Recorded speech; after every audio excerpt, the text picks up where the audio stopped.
Hello, all of you wonderful beings out there, and welcome to the stream. I am Razim, and this is Agents of Reflection Scar, Season 2, Episode 3, Vacation. This is one of our Digimon tabletop RPG campaigns being run with our custom Scar system, or Stories and Creatures in Alternate Realities. This system is available for open playtest on our Discord as well as itch.io. Go take a look at it. Let us know what you think. For now, we're going to go ahead and get started with introductions, beginning with Mattio. Hey guys, I'm Matty Rasu, or just Matty. I'm the storyteller for this campaign, Agents of Reflection. I also stream and stuff. Thank you, Zim, for having me on. Absolutely, I am Razim, and I am playing as Kashel, the Repamon, Shadow Metal type. Off to David. Hello, I am Merl, and I am playing David, the basic type Galmon. Off to Sammy. I am Gab, your Gab, and I'm playing Sammy, the Windfire type Beamon. I guess I play in this campaign. On to you, Wyatt. Hello, I am Azure, and I am playing Wyatt, the electric metal type Pulsemon. Finally, we get a vacation. Totally nothing gonna go wrong here. Definitely nothing. Go ahead, Gabby, with the recap. But I did it last week. I'm just kidding, it's super short. Last time, the agents, having signaled Castillo to take control of Piedmon's server, began fighting the Digimon in earnest. Due to Wyatt having managed to stun the Piedmon, the team was able to defeat him before he could inflict any lasting harm on any of the agents. Given that Sammy was the victim of the Piedmon's haunting, he was given the choice on what to do with the defeated Digimon. Due to the danger the Piedmon possessed if left alive, Sammy opted to destroy his core, using the idea that Piedmon wouldn't have shown him mercy to justify it to himself. Retrieving the unresponsive man of the fifth tube, apparently almost forgetting it, but we did remember in the end. The agents returned to HQ, Sammy shaken by his first time taken alive. The team reported their success to Castillo and, after nearly forgetting, brought the unconscious man to the infirmary.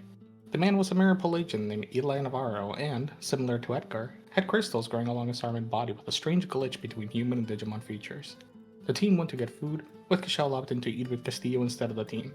Sammy committed food crimes and got a spatula thrown at him by Shin Young. While Kashel and Castillo ate together, Castillo suggested that he, Kashel, and the team finally take that vacation to Kashel's lakeside cabin while the renovations of the headquarters took place. Kashel agreed, and that is where we left off. Alrighty. So, I would like to truncate the pre-heist planning, so to speak. Just because I want to get us into this beach episode rather quickly. However, I do want to go over the characters one more time, because I want to make sure everyone gets their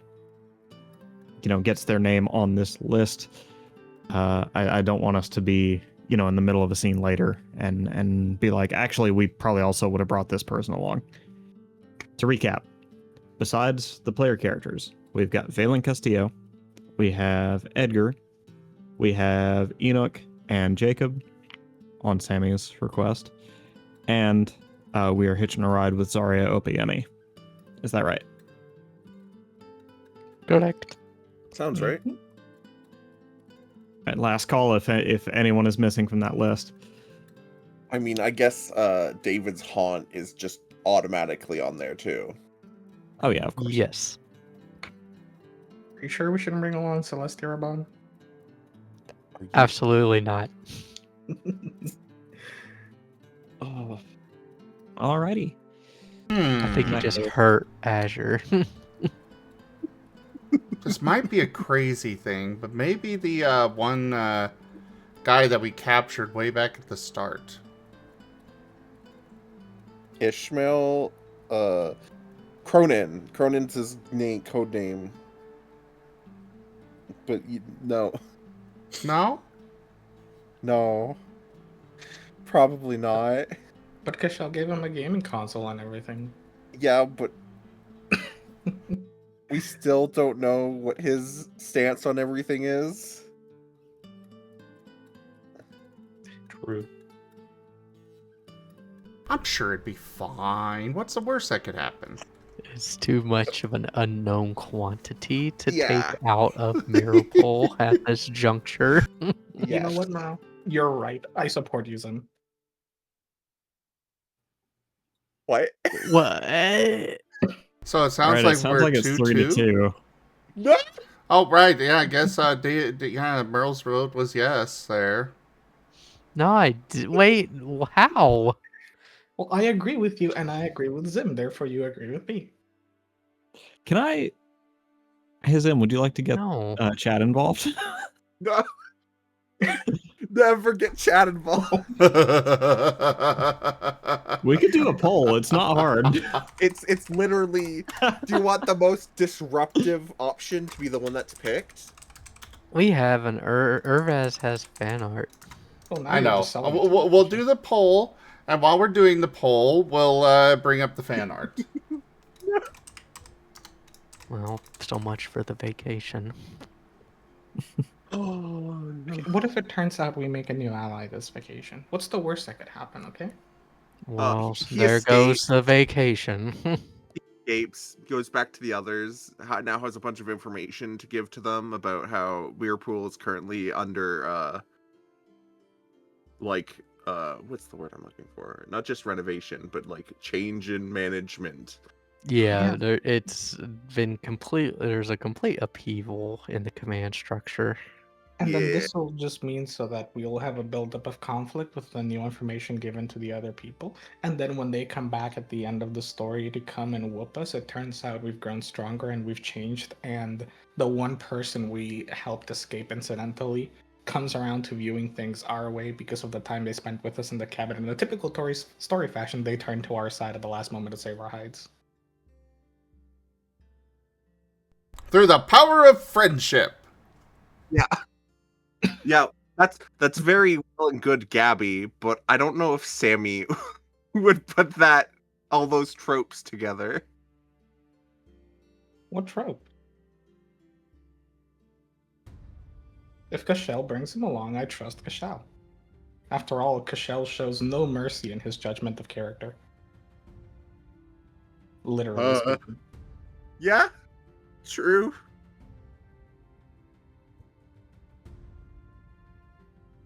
If As Ishmael Gab was is just truly a bringing problem, everybody around.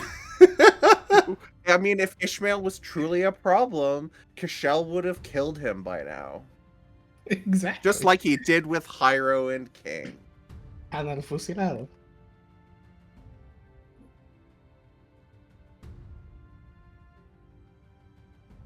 Legit, he would not take him. So. No. Yeah, no. Here's okay. fan art. From Irvas. Oh. The ire in Sammy's eyes. Seeing that side of Sammy. Angie. Huh? I mean, reasonably angry. Reasonable crash out. Yeah, exactly. Yes. But still, it's like whiplash. Yeah. No. In context, it's a reasonable position. Out of context, that's not Sammy.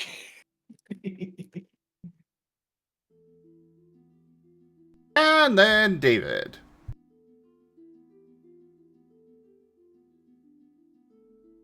Oh, is this investigator, David? Yes. Seems it With the is. magnifying glass. Hell yeah. That's nice. This is an ad for David's previous I private love it. investigator company.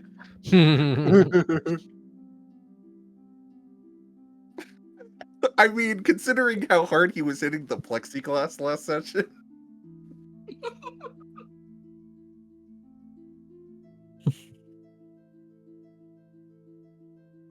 Irvas, I honestly think that's kind of appropriate for David.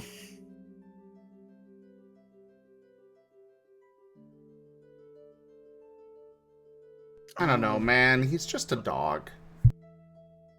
Doesn't even have a man butt. You're right. He's Ah, literally a dog and arf, doesn't even have a man bun. arf. Although okay, now though. he's got something that might be able to sub in as a man bun. True. Just used your haunt as a...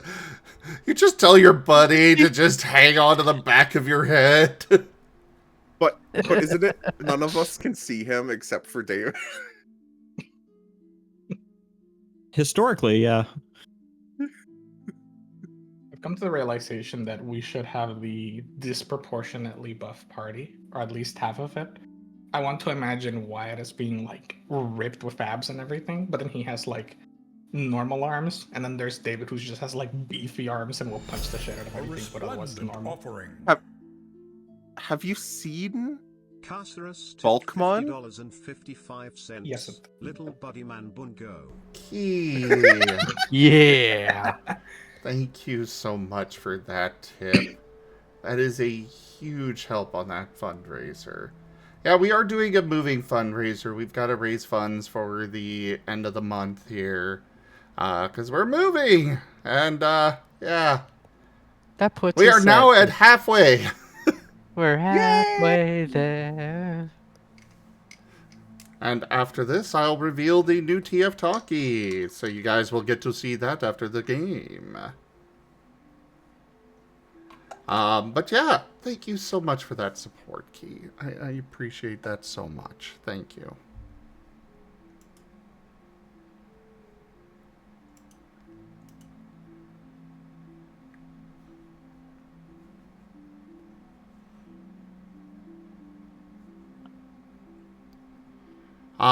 But yeah, shall we get started?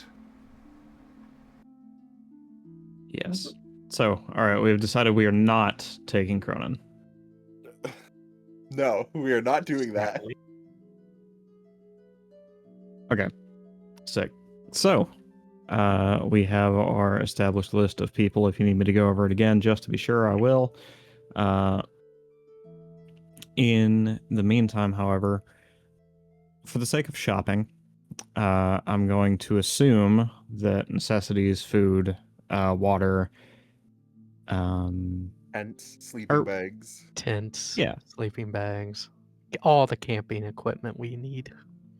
yes, will be provided for you free of charge, probably by Castillo's command. That said, if there's anything in particular that is not shelter, food, or water that you want to purchase at this time, do let me know. Oh, sorry, sunscreen too. Sunscreen's also on the list. Oh god. Yes. For Castillo, Cashel is going to get him a nice, wide brim hat. The sunscreen.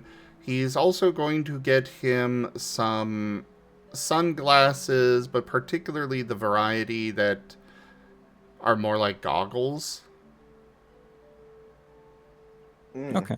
So they cover... They're extra, strength. The variety that you get from, an eye doctor after... Yeah, they after you put- get the drops Eye in. drop. Yeah. Yeah. When your eyes are super dilated. Yeah. And then also some the ear muffs. The noise canceling headphones. Yeah.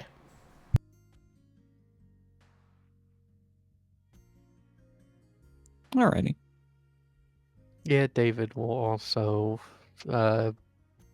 make sure he's got a good hat and sunglasses.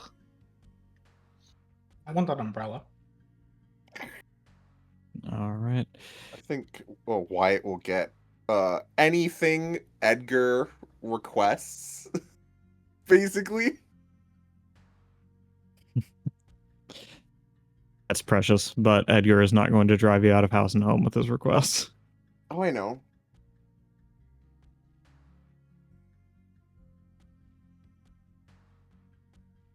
But yeah, most of his requests are going to be things that Castillo's already taken care of.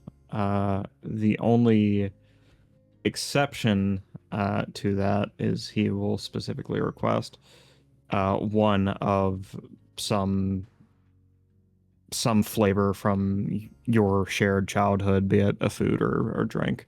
Very minor. Sorry, that is also very precious, and I need to take a moment. Aw, no worries. We'll be here. Oh, Did we wholesome overload the Azure? just a little. Precious. Pat pat. We paid Alright. for the wholesometer. We're going to use all of it. So we've got specialized sunglasses. We have basic sunglasses, and what was the other thing? White Or, rim hat and the headphones. Wide brim hat, headphones. Okay. And any other thing?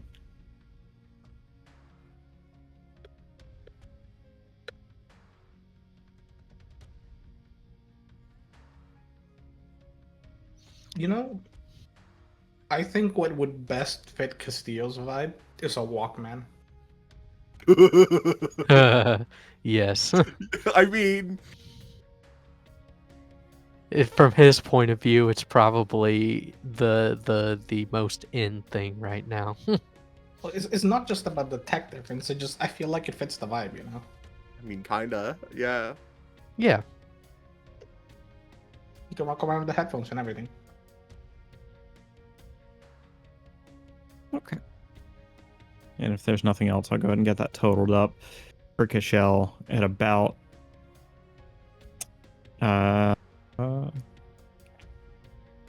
yeah, without a prescription, it'd probably total out to like no more than like 75 credits.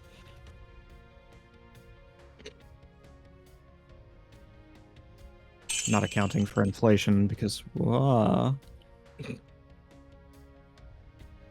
accounting for inflation. The last time I bought outdoor equipment was a long time ago. Boo, inflation sucks.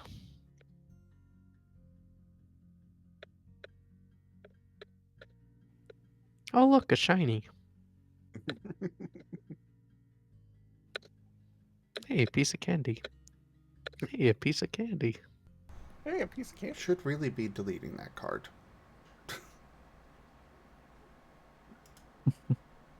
You don't like that one?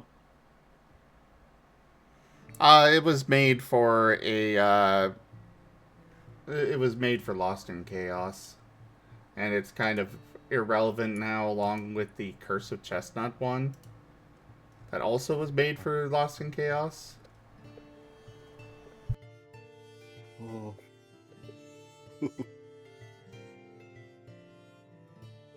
Alright. And if that's all, the last thing to do is arrange travel.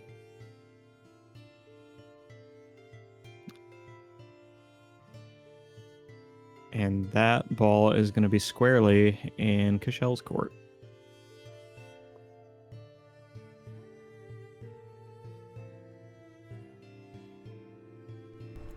Well, first off, yeah, that card does specify that it is only valid for Lost in Chaos era.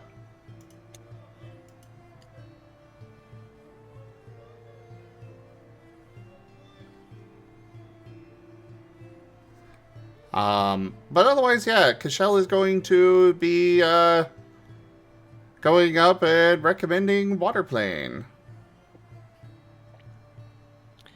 Zarya looks at your gaggle of people. Enoch, Edgar, Valen, and then the four of you. And, oh, and Jacob, of course. And says, you're going to be a bit hard-pressed to find a water plane that's going to fit 8 people. Well, 9. I do not But I bet I can mind. But I bet I can make something work. If you can't, then that's fine. It's just a little bit of a hike, and I do not mind that. Though I'm certain some would. Totally not looking at Sammy. How would he mind? He likes hiking. Sammy's fairly athletic, apparently. Yeah.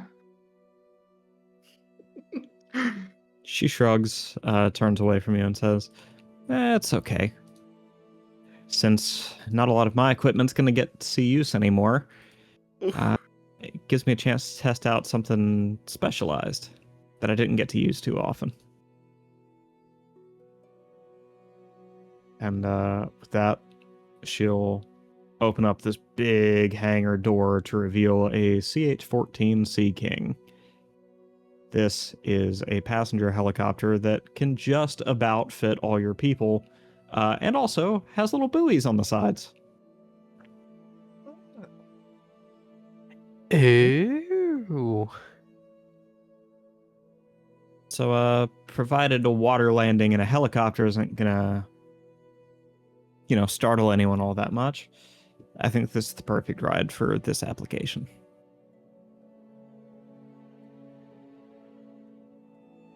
I'm personally good with it. Yep. Yeah. Fascinating.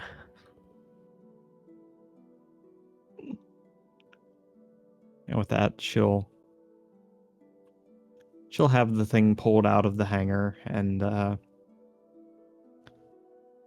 of turn back to your group and say, last few minutes before we have to head out, make sure you've got any preparations you need done.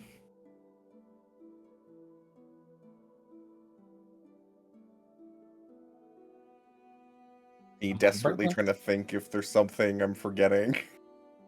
Sammy just has a backpack with like some clothes and some stuff in there. Just like chill stuff. Kashel's still got his backpack full of all of the survival supplies that we need. Wyatt and Ed would each have a backpack. Wyatt would have gotten Ed stuff like clothes and stuff like that too. Backpack. Back. David's checking over his stuff, making sure triple checking, making sure he's got everything. Yes, Frosty Bite, we could.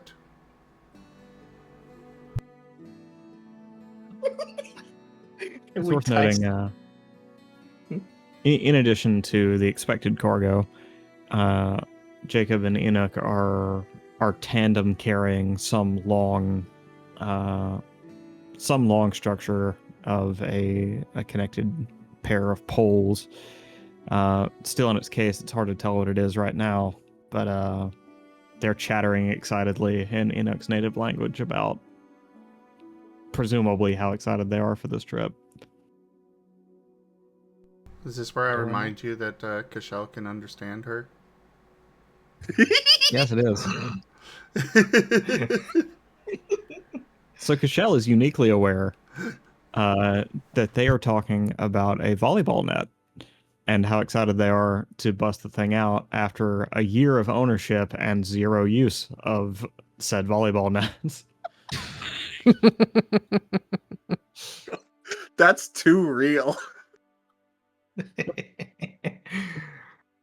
Peak. And then they slide their little bit of cargo in. Once everything's all packed, Zarya's gonna start flipping switches and getting those rotors going. So any last minute preparations you guys need? Besides retrieving Valen. I can't think of anything. Tap, tap, tap. Ah. Hey, Valen, where are you? We're about to leave. Send message. I will pat the Maddie.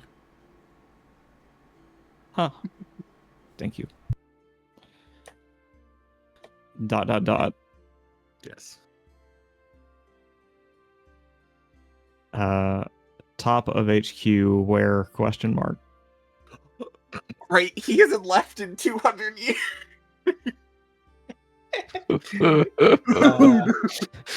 Someone, them. And then Shell should probably go get him. We'll go get you. Kashel will boss. go find him. Go get the big boss. Go get the boss before he Gets lost. Boss, get the The, boss. the entire time Kashel's on the way, he's like continuing to text. He's like Don't at the teach stairs. my hamster to suck eggs.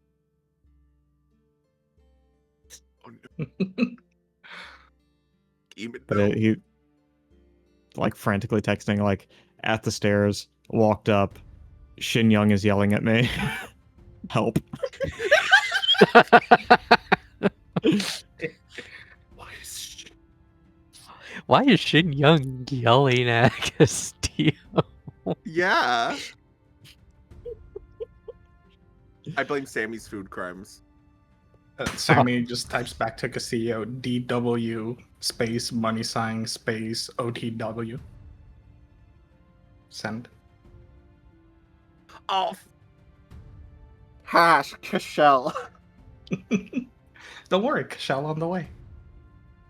I have But no I issue could- with this one, Zim. I'm just trying to figure out how it would happen. As with all of these, Greaves does it. Alrighty. Magic Gnome just makes it happen. Alrighty. Understood. Sorry, Magic entirely normal gnomish merchant. Yes, Gnomish merchant indeed. Nothing weird or even a little upsetting about him.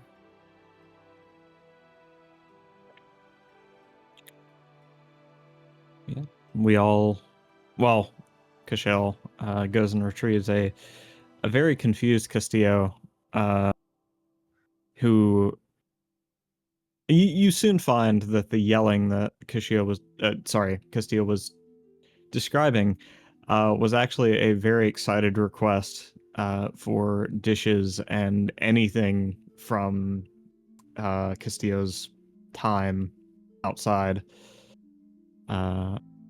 He wants to broaden his horizons and make some historical dishes.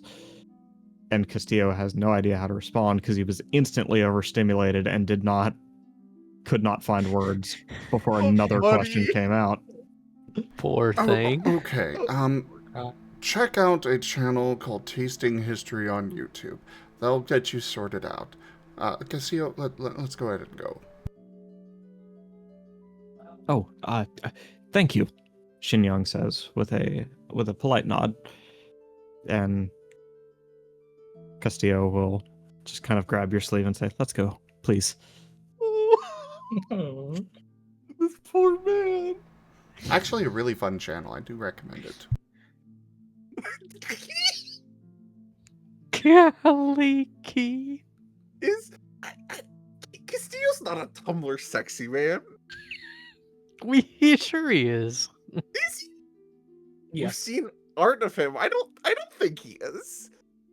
I mean, you remember episode 1 where his voice was literally the closest I could do to Stolas from fucking Hell of a Boss?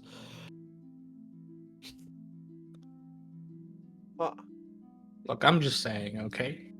I think Castillo is kind of like a finely aged wine, you know? Just gets better. Yes, 200 years later. Hey man, It's don't be better with muscling in age. on Kachel's boyfriend. Yeah, Yeah, you'd have to Cashel, find who your has- own. Who has no idea.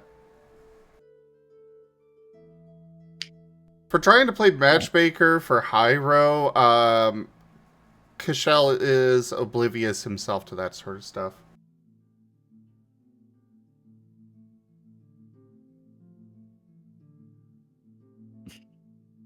Jesus, that quote. Yeah. Castillo will follow you back into the elevator, presumably, and up to the ground floor, where just the whirring of the helicopter's rotors has already, kind of got him tensed up and self-soothing, arms kind of wrapped around himself, aside from the one that is still firmly gripping your sleeve. Cashel would be, before they approach, would be making sure he's got the hat and the glasses and the, headphones on. And also giving him a bottle of, you know, sunscreen to and explaining how he puts it on. Not that he's got a whole lot of exposed skin, but he'll make sure to mention not to, you know, get too close to the eyes or mouth. Actually, he'll just demonstrate himself, you know. You also have to pause a few times to explain to Castillo what exactly sunscreen is and what it does. Oh, yeah. Yeah, I guess I would, yeah. But soon enough, he's got the stuff on. A little thick, as you might have recommended to him. But yeah. So now he looks even more pale. Well, once it's no longer visible, he presents himself as ready to go. And Cashel will lead him over. Alrighty. With that, your crewmates, Edgar, Enoch, Jacob, Zarya, and taking up the rear is Valen, pile into the helicopter. All on the back side of the vessel itself, leaving you guys to sit with your backs facing Enoch, who is sat in the front to Zarya's right.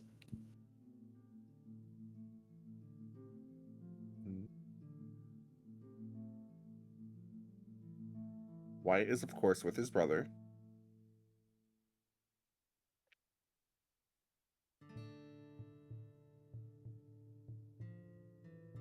Any other particulars for the arrangements? Cashel would make sure that Castillo is sitting on the inside of the helicopter. Not near the windows. He'll make sure that Castillo has a good view out the window, but he wants to, you know, keep him out of direct sun and such. Sammy wants to take a window seat, gladly. Okay, I need to know. Okay, so I remember how I described it, but with the slip up that Enoch is actually sitting in the front, my entire seating arrangement is out the window. So I need to know who is sitting directly to the left and right of Valen.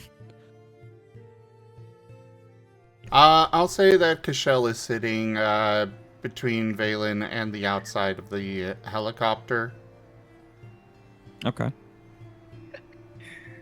You know what? It's perfect. I'll take that seat. The seat on the window. The other side of Vale. Oh no. All right. And then you guys, the rest of you, can sit wherever you want. I needed to know this because the instant Valen feels the aircraft begin to ascend, his arms go wide, smacking both Cashel and Sammy in the chest hard as shit as he, like, involuntarily is trying to stand up and get off the thing. No, Cashel's going to quickly reach up to his shoulders, hold him down. It's okay. You're safe. He is panting and freaking out, but also totally nonverbal as he just, like, clutches whatever he can hold on to, including Sammy's shirt. He's just got the entire front, like, balled in a fist. Sammy's going to grab one of his hands and a little like shook at Cashel's shookness. He's gonna go like, "It's okay. These planes only crash about 0.2 times every 100,000 hours. No wait, that's commercial. They crash about 5 times for every 100,000 hours of flight. They're really Sammy, safe." please shut up. Sammy never quotes statistics. No. It never sounds good, no matter how small the odds are. Zarya kind of looks back there and is like, "Hey, Cashel, is our commander-in-chief gonna need a bag?" Possibly. She reaches up into a console that kind of flips down like an SUV glasses holder and hands back a sick bag preemptively. Oh. If you feel sick, please point your mouth into this. Valen will immediately begin holding the thing in front of his mouth.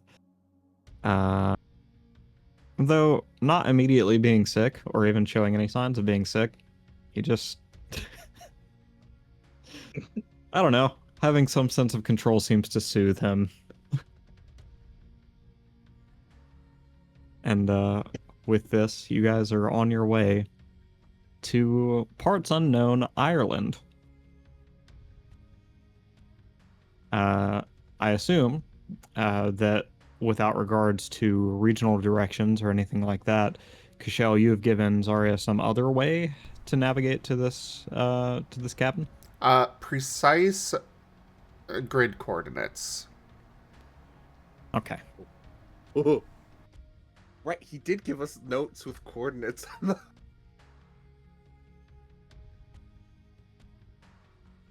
He's military. Of course he knows the grid coordinates to where his cabin is. Retweets 53.4495 north, 7.5030 west. Retweet. Doxing Kashel. Jesus. Are you actually doing this? Because he will kill you. I don't know where it would be. That's just you. I would assume you haven't given Sammy the coordinates. No, he did give everybody the coordinates. Oh. Uh-oh. Well, Sammy wouldn't use Twitter anyway. Fair. He'd post it on Blue Sky and it gets like 1 like. Posted on And fizzles Mastodon. instantly. The 1 like is from an account that just that is, you know, P13D M0N. Oh.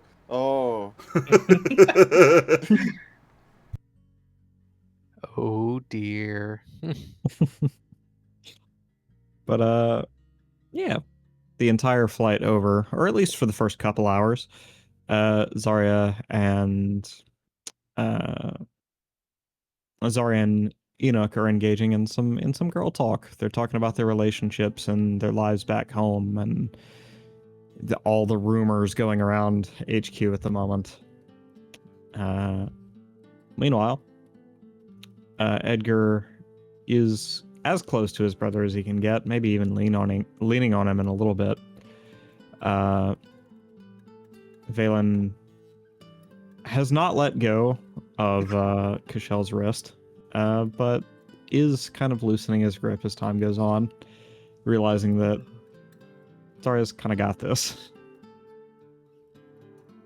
Oh yes, I'm sorry. How could I forget? Also, each time one of you blinks, in fact, after about an hour into the flight, each one of you takes it in turns to blink and suddenly find yourself and everyone around you in a Kigu. A Kigu of your Digimon. Whatever your Digimon form happens to be.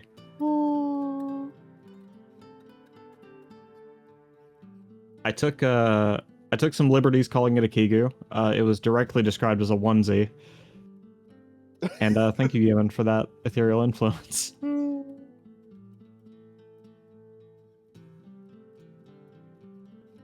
You know what? That just makes the plane ride more comfy. Thank you. David's just like, yeah, okay, whatever. That's probably So, Castillo did it anyway. Since it does say everyone, I'm going to go ahead and describe some of the other Kigus you're seeing on this thing. Zarya, being a civilian contractor, has no Kigu at all. She's just in her normal clothes. Where Enoch is suddenly wearing this big, like, much oversized polar bear Kigu. Jacob has a spider's thorax on his chest and its legs kind of wrapping around his body, with just kind of a visual that kind of looks like webbings going over the rest of it. Interesting. Interesting. But also, Urvas low-key, I does- kinda hate it. Urvas does make a good point. Jacob did indeed lose his Digimon form, but he had one, which Zarya didn't, which is why he is distinct from Zarya. Who have I missed? Edgar, of course, also has no Kigu.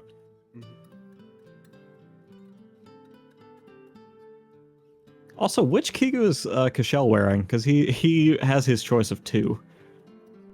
Probably the Repamon. Oh yes, Urvas. Castillo. His doesn't look so much like a Kigu so much as it does as like some weird Viking shamanic leather armor with just bits of this silvery leather hung over his shoulders, waist, and like the little bit that flips up also puts like 3 of them over his head to kind of create the illusion of the plates that he turns into when he is a Digimon. Oh. Interesting. Fascinating.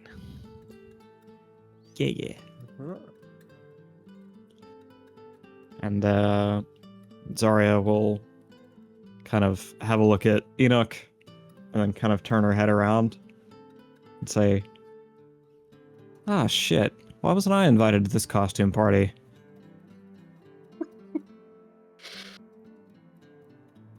Shrug. Big shrug, because Wyatt has no idea what who this is from. Why this is happening. Don't teach my hamster to Oh, suck God. eggs. Oh god. Here comes Tartarus. Thank you, Gimmons, for that ethereal influence. It looks like Key's adding to it.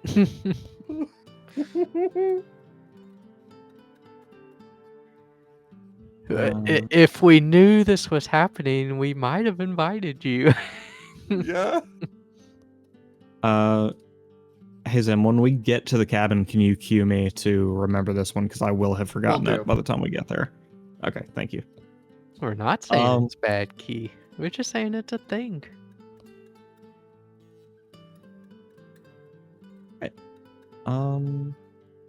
But soon, in the kind of earlyish noonish in time in Ireland, you guys will have landed very, very slowly to aid Castillo's fears and sensitivities and all this.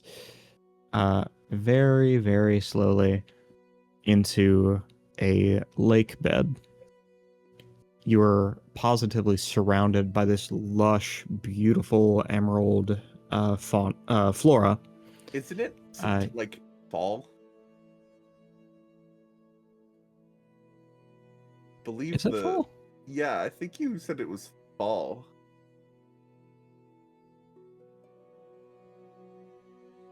I'm okay with it being summer. Okay. Forgive my ignorance. Wibbly wobbly, timey wimey. Yeah. No. You're right. It would be fall, If but it's fall, we'll have less mosquitoes. It's fine. that's And true. get the nice like red, the nice autumn colors. Apologies for misdescribing it. I forgot that it is the equatorial boundary that flips seasons, not the other side of the world. That was my bad. That's okay. Time is not a fixed construct, so Yeah. It's been a while Uh, since you mentioned the season. That's true. God knows how long you were in that server. Anyway. But yeah, kind of settle down, and with a loud sputtering, the the engine for your Sea King shuts off. The blade's still spinning, and for that reason, Zarya is insisting everyone, stay inside the helicopter for a little bit, because water is a little unstable, and she doesn't want anyone to get decapitated. Reasonable. Yes, I did not have decapitation on my list of things to do while on vacation. Thank you. And soon enough, those blades do stop spinning, and she kind of unbuckles her own harness and says, "All right, you guys go find your cabin. I'm gonna find somewhere to put this thing."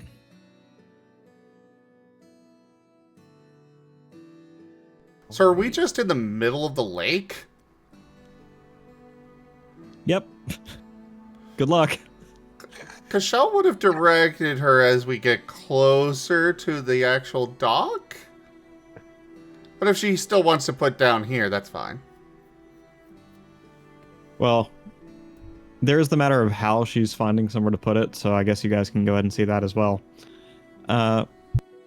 She flips a rather large lever at the center of the Sea King's console, and you can hear this hydraulic shift that's slowly turning the tail rudder down into the water, and then turning the rudder sideways, forming it into a kind of I forget what they call it on boats. A pontoon boat? Yeah, kind of. Propeller? I believe it's still propeller. Oh, it's still a propeller, even in the water? Yes. Yeah. Okay. Well, you now have a propeller on your helicopter. Well, it was always Never a mind. sea propeller. Yeah, you're able to move in the water. That's the point. It's a sea propeller now. Pat the buddy. He now has a wing. Wait, hold on. And she's gonna use that to kind of gently guide you guys over to the dock. Is it a twin dock or just the one? Just one dock. On one side, there's the boathouse and a small boathouse, and on the other side, it's open. Just one dock. So for the future, we need to shoot Cashel at the boathouse, and then he can get the boat, and then he can ferry us from the helicopter to the boat.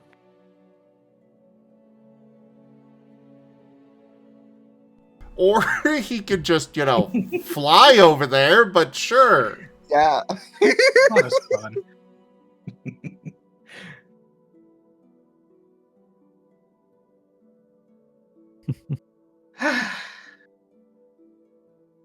Finally, that took forever. Stretch and get out. Oh. Yeah, Wyatt will get out to stretch his legs a bit.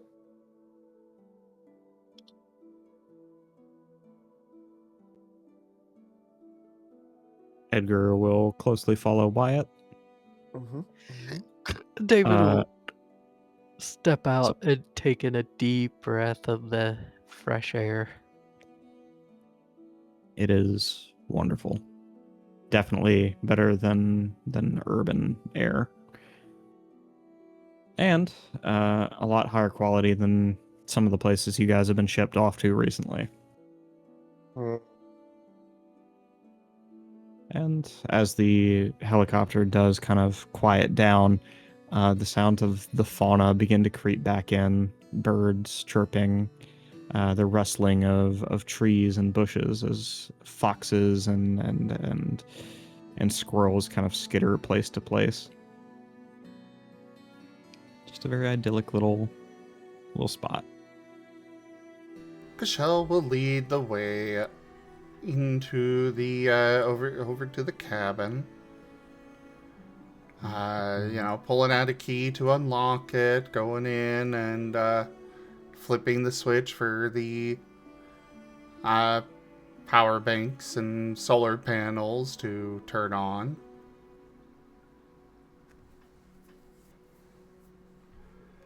Well, welcome to my home away from home. There are Oh, some relatively clear spots out there that you could that you all could set up tents. I'm afraid the cabin itself is not quite built for this many. It's very quaint. You know, part of me Uh, keeps half expecting something to happen or something to burst out, but it just seems quiet. Well, speaking Uh, of influence, as the yeah, as the cabin kind of hums to life, and the lights come on, all of you would easily be able to see and hear a little bucket sliding across the wooden floor and bonking into a bedside table. There'd be a brief pause before it slides across the floor again, and this time bonks into some standing furniture on the other side. is the bucket upright or reversed? Oh, it's upside down. It's okay. Something is in the bucket upside down.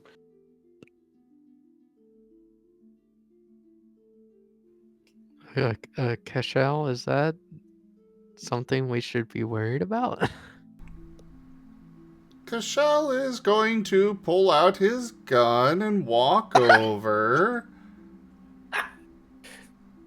And pointing the gun at the bucket, going to carefully and quickly pull the bucket away. Inside, you find a stoat. Very healthy looking. And, yeah, just seems to have wandered in here pretty recently.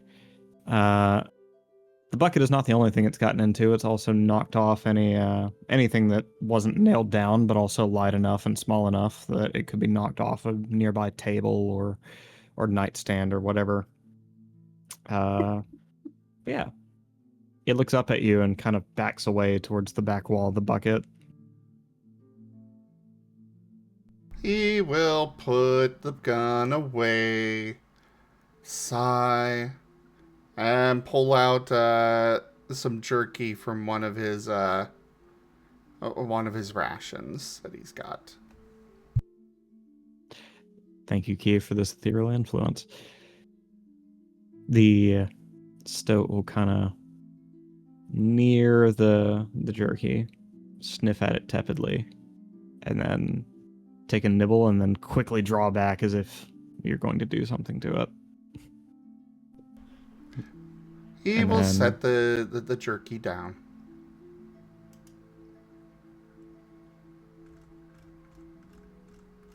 So it waits a moment before slinking back up to its quote-unquote prey and just begins nomming on the jerky, no longer paying you guys any attention.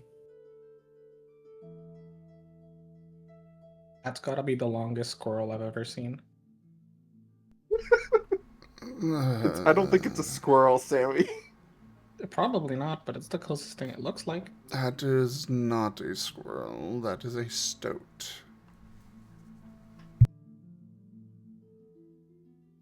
He looks at Kishel with a blink. Oh, are weasels usually sneaking into your little abode here, Cashel? Zarya will ask. Not commonly, but at the same time, this is in the middle of the wilderness, and it's been some time since I've been here. Wait, so animals can just kind of like sneak in here? Jacob says, tilting his head. Well, you all I'd have are thought- in here.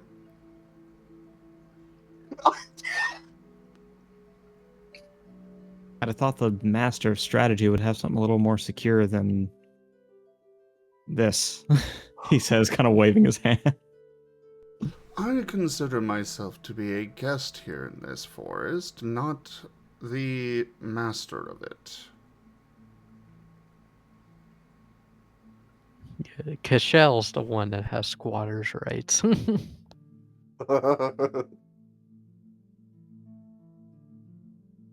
Don't teach my hamster to suck eggs. God damn it. Edgar will kind of peer around Wyatt and say, he's kind of cute, though. Really. Yeah, I can see it. So Enoch, wild animal is still a mutters- wild animal. Sorry, go ahead. Enoch whispers in a hushed but excitable tone. He looks healthy, too. Can we keep him? In her language. If he chooses to stay with us, that is his choice. But we will not be forcefully capturing him. Oh, Boy Scout rules. That's boring. And then Enoch will step back outside.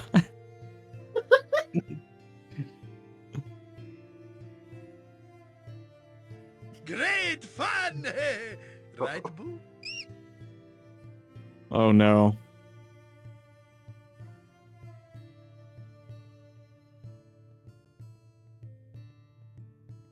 All right. Let's see. Is this number of influences on abnormal? Not really. No. Okay. It depends on the campaign. Wild Traditions gets a lot. Most of the others tend to not get that many, though. Oh my god. I've just looked up what that thing is. I'm not so sure just- about this one being approved, but, well, up to you. My thing is, how does the rest of the scene play out after that happens? Are we gonna witness a murder 8 seconds into the vacation?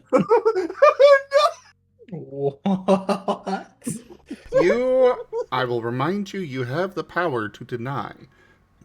For me, No, I I just love this. Oh no. Anyways, sorry, what were you saying, Okay, Sam? I'm sorry I adding interrupted that you. as a quote.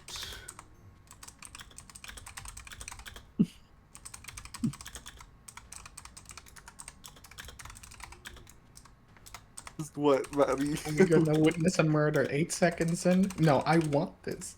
I didn't say I wanted the murder. I said I love this idea of this thing just happening. That sounds like Oh. context. And you know what context is? Not A con. included. That's why it has con in front of the text. Damn. Yeah, so with the quote context not included, so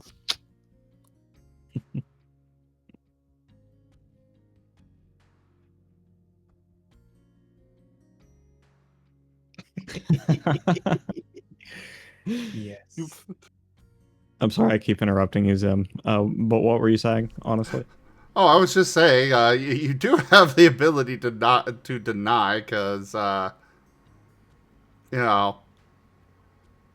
if it doesn't fit, then it doesn't fit. Yes, but then you went on to express your feeling about it, and I want to know what that was. Oh, it just feels a little out of place for where we're at. Considering we're in the middle of the wild with basically no electronics aside from maybe our phones. But If I deny this, will they get their card back? they'll get the coins back, yeah. Okay. Yeah, well, let's do that this time, because that's a weird way to start this off. And I'm afraid it will result in someone dying. Oh no. It's so concerning on so many levels. Well, too bad you don't ever get to know. Unless they redeem it again. Right? I won't know. You should redeem it again. But like later. Well, Yeah. seeing as how we have some space around, Sammy's gonna go march off to find a spot to place his tent. Wyatt will do the same with Edgar. Wyatt also comment to Edgar, when was the last time we went camping like this? It would have been back with Dad, huh? Something like that. Do you still like to roast marshmallows? Yeah? He smiles broadly and says, can we? I mean, yes, when we get to a campfire. And then he comes to a realization and turns to look at Cashel. He says, "Oh, I'm sorry, Mr. Cashel. Could we build a campfire later?" There is a fire pit on the other side of the cabin. Is that a yes? Yes. Uh, I also thank you. have a shower and toilet in here. And yeah, in the cabin itself, it's well made, pretty decent. It's clear that it hasn't had anybody in it for a while, aside from the stoat. Um, but yeah, it's got a simple couch. Basically, not much in the way of electronics, but it does have lights and such. It's got a bathroom, a bedroom, and a small kitchen space.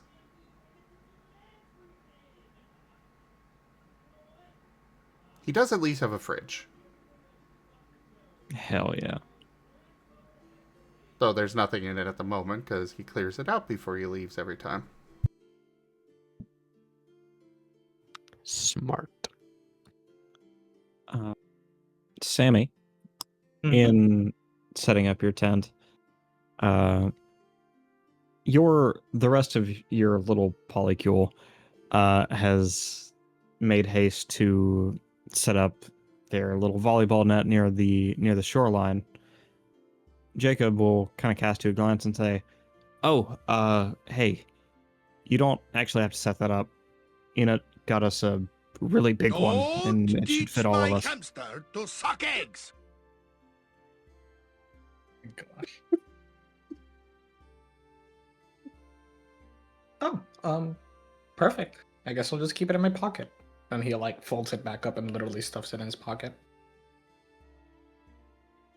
What kind of tent do you have that you can fit in your pocket? It's a pocket tent. It's small, but it goes in your pocket.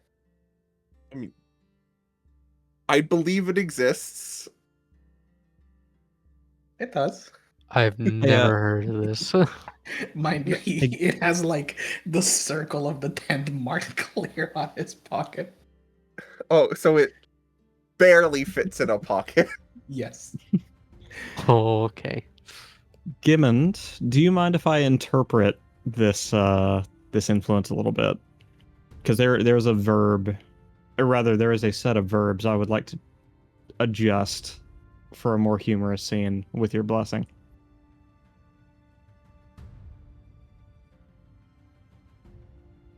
So looking it up, it's basically just a rectangle. Or no, sorry, not a rectangle, a triangle. And that's Can we see? it basically only has space for you to lay in it, and that's it.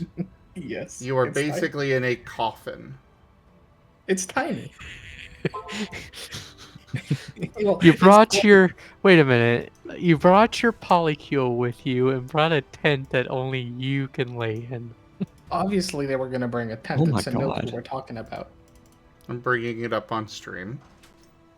Oh, but that's like a strictly a survival tent. That's not. Well, that's the only thing you're getting with it being able to fit in your pocket. Well, yeah, but I was imagining like a middle class family's camping tent, and No. I was like, how the hell is that fitting in your pocket? Well, no, if you remember, it's what he bought ages ago, so it's what he's gonna use. Because why would he buy a tent when he has a perfectly usable one? Oh, Fair. perfectly usable. It is. Enjoy your coffin. Anyone who may still be in the cabin at this point, a little bit of churring can be heard as a little stoat darts between each of your legs, carrying a thin white rope of something, and just kind of slowly weaving its way around you until the the fabric is completely wrapped about your legs. Once it stops moving and actually tears off a little square of what it's holding, you realize it has gotten into the toilet paper somehow and has effectively rolled the entire interior of the cabin. Aw. It's a good thing I brought extra. Literally, Cashel has toilet paper in his inventory. Toilet paper. If you hypothetically switched into your Digimon form, would you ever have to go to the bathroom? This and many other questions Agents of Reflection will not answer. I mean, we can answer this. Yes, you do. They're made of data. Do Digimon even eat? Yes, they do. They We've eat seen- a lot, and yes, they have to use the restroom. The anime has shown us this. Oh, but that's Digimon in the I was unaware of that bit. I learned something today. Literally every anime is, at some point, they are whining about food. every episode. Basically every episode, but at least once in the entire series, they're whining about not having enough food. Yes. Fair enough. And yes, they do have a couple of scenes where they are having to go to the restroom. So Cool. Digimon clearly have a digestive cycle of some sort.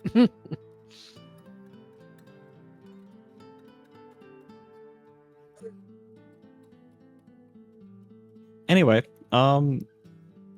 with all that thoroughly explored.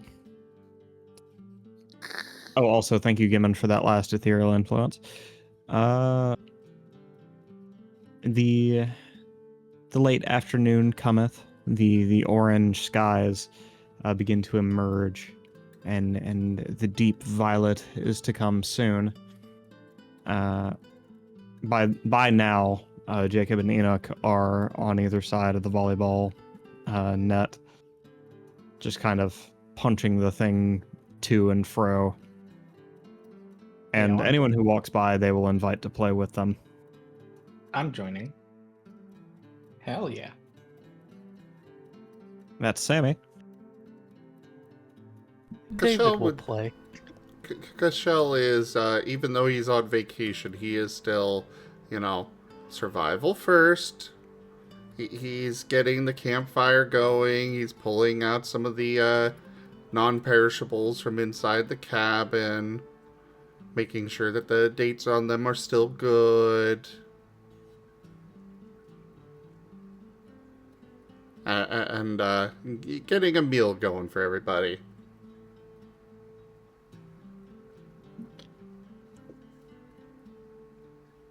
Edgar has been glued to the seat nearest to the campfire ever since you either mentioned or started in action building it.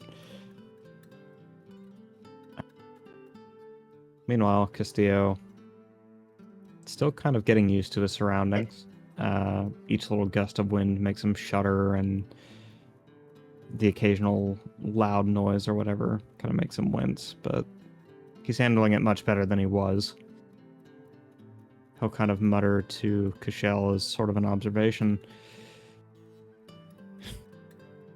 You're approaching this whole thing so differently from the way our friends are.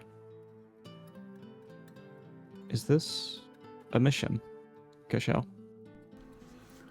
It is not, but I know that, they are out having fun and somebody needs to cook dinner. We'll need to eat eventually.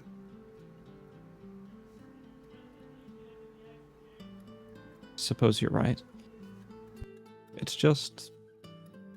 I don't know. Never mind. It's a silly thought. And he'll kind of lean back in his chair. No, go for it.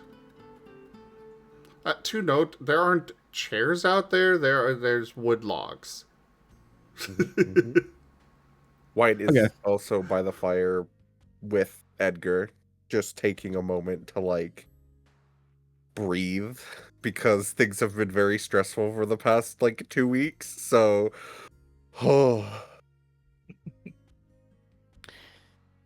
He's gonna kind of look away sheepishly and say, I just hoped I would get to see you relax while we're here. Oh, trust me, this is relaxing. Or at least more relaxing than at the at Miracle. If you say so. He says, subtly and maybe without even realizing it, just kind of inching a bit closer to you until his sleeve is kind of brushing you.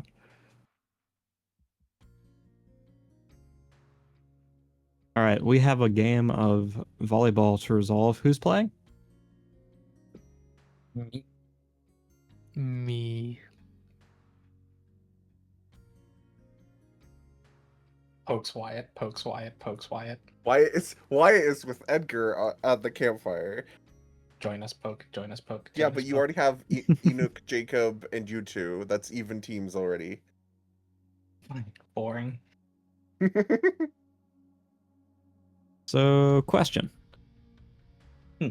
Would you like to do this the strictly Agents of Reflection Scar correct way, or would you like to do the abbreviated version? I want to roll dice. Yeah, I was gonna say rolling right. dice is fun. Yeah, let's do it. Well, no, we were going to roll dice either way. It's just, do we want to have to also select our skills at the same time? Is more what I was dealing with. Math rocks. Math rocks. Math rocks. Yes. Abbreviated, but math rocks included. Just let me know what we want while I pull up a character sheet so I can remember what skills I'm looking at. Probably the one that you want is athletics for this. Sick. Body something athletics, I guess. But while you guys are pulling that up, I know what Kashel's going to put out. He's not actually going to be preparing the food, more just laying it out on a table that he brings from inside. As well as some hobo pie irons. Which, for those that may not know what hobo pies are, they are... You take slices of bread, butter one side, put them into each side of the iron. Then you fill it up with whatever toppings you want. I'm personally a fan of pie filling and pizza toppings. Then you close up the iron, put it into the coals of the fire, flip it here and there, pull it out, check it, make sure it's not getting burnt, and it's a assemble your own meal thing. Nice. Also, the teams. I'm assuming it's me and Sammy versus Enoch and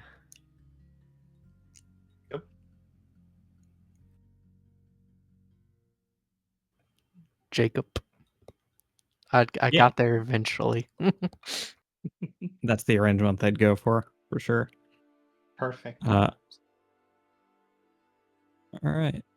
Let me just do a quick roll for who's serving. I really should have used a D4. So we've got, in order, Sammy, David, Jacob, and Enoch. Looks like this round Sammy's going to be serving. Oh dear. Actually, no, it works out perfectly, you see. Sammy's just gonna take advantage of the fact that they already work as a team. David loves staying up front, so he's gonna let David stay up front in the little court. And he's gonna stay at the back to catch any occasional spikes or put the ball up for David to spike it down if necessary. Alrighty. I'm gonna roll body, instinct, athletics. Hello? There we go. That took a moment. Oh, that looks... Okay. I'm gonna solve that one. I was about to say it wound up better than it looked because I thought I saw a bunch of ones. That's gonna be a 4. Alrighty. On a 4, you get a perfect arc, sending it straight towards Jacob, who... Rolling some dice real quick. Really should be using the... It's in our DMs. You can just scroll up. You're correct, it is. Not copying that link. That is incorrect. Don't. It's what I sent you, Merl. You sent it to Merl too. Mhm. Nice. Okay. Enough about that. Anyway. So yeah. Jacob will set it up nicely for, or rather just kind of give it a bounce. Enoch, with very little to do in return, will set it, and Jacob does a big leap and nearly whiffs the ball, just barely getting it with about half his hand. You will have decreased difficulty by 1 on your save. Ooh, mirror David. That feels in character. Whoever's getting it. He is not in great control of who it's headed towards, so either of you could reasonably make it. Alright. Should I set it up for you, Merl? Sure, go ahead. I believe in you. You got this.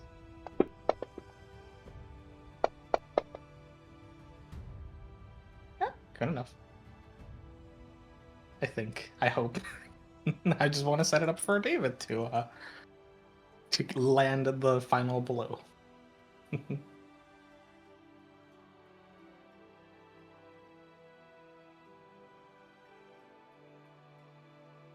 Alrighty.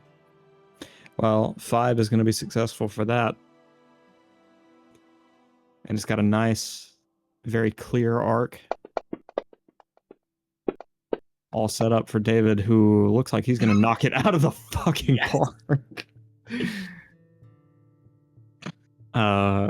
With the 12, we're going to increase the difficulty by 2 for Enoch to save this. Which she is Merl, going that was to... almost perfect. Almost. Almost. Success on every die except 1. Enoch is going to try very hard to save that. I forgot to adjust the difficulty, but it doesn't matter. She nearly face plants into the grass trying to save it, and is just a little short as the ball lands. Jacob will help her up. Kind of do the "I'm watching you" gesture towards David. David just shrugs. High 5 for David. He'd better, because if not, I'm gonna hit him in the snoot. Or in the face, I guess. High 5. Yeah. This time it's Jacob's turn to serve. He gets about the worst start you have ever seen in a game of volleyball. He tries to do this weird hybrid thing where he hits it with like his thumb, and you can almost see it waggling in the air with this perfect arc. You know just where it's landing, and you guys are going to get a reduction of again, a reduction of 2 in difficulty for this one. Okay. Okay. Same strat. I set up and you spike, or do you just want to hit him back immediately? I just want to hit it back. Oh, let's go. Oh no. Jacob's not really athletic, is he? He's not. He's not had to be. More of a desk jockey these days. Mm-hmm. It's such a terrible combo because I'm pretty sure our David has like a high body and athletics score, and then there's Sammy that only has 2 body but has 3 in athletics. Oh my god. Merl, what are your rolls? Well, you know what? I'm gonna go for blood. Let's sell that one. My God. Yes. David holding nothing back. David All right. letting Hey. loose. That's a 9 because of the decrease to difficulty. Oh yeah, that's right. 9. Yeah, Enoch, again, rushing to save this one. That was not the number of dice we were supposed to roll. So I'm just going to roll an additional 10 rather I'm than expecting re-rolling that them all. explosion to just go and go and go on. Oh, no. All right.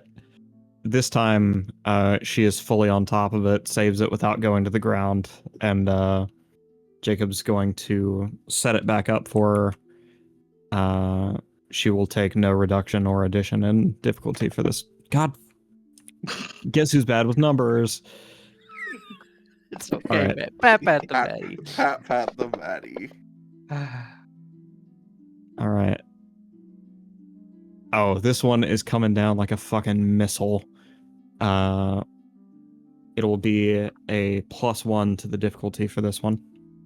I want to Or try. sorry, Go for it. an increase in difficulty by 1.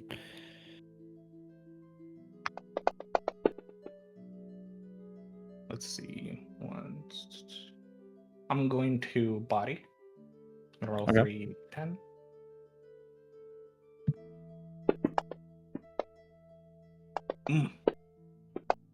There we go. So that's 1, 2, 3, 4, 5. And I'm going to, yeah, I'll leave it at that. That's a 5. All right.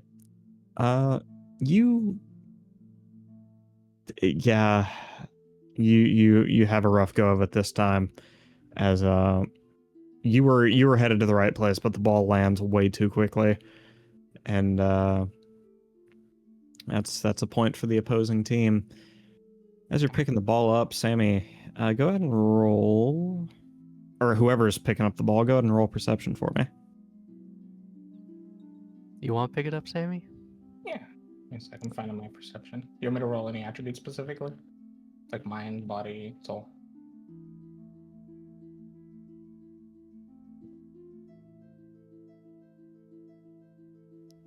I'm guessing dealer's choice.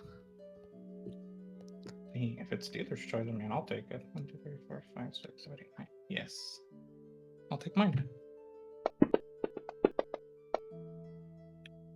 Well, that was awful. All right. You are so keyed in to winning this match. It's personal now, and Enoch knows it. She's egging you on from the other side. All right.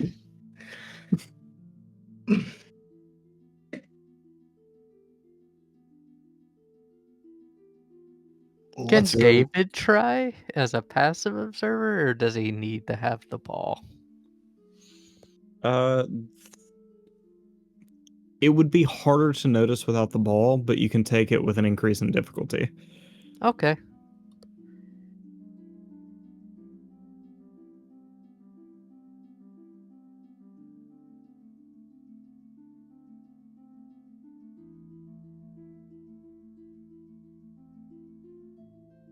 None shall see me.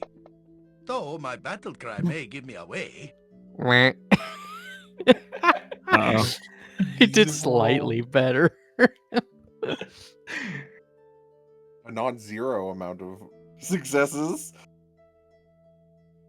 Just to be mindful of the other players here, is it okay if we go first to 3 and then share the spotlight with That's fine.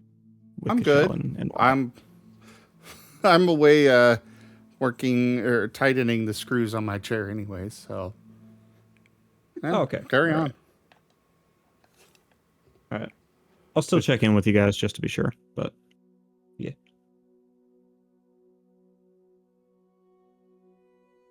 All right. Yeah, David's not any better observant to whatever it is that Sammy was.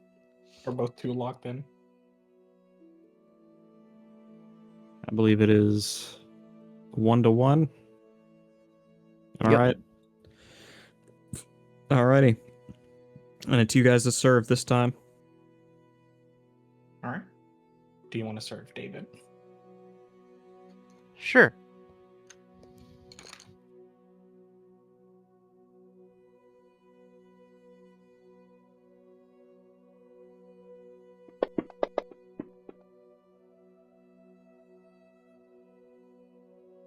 All right. No. All right, I'm selling the one again. Yeah. Good choice.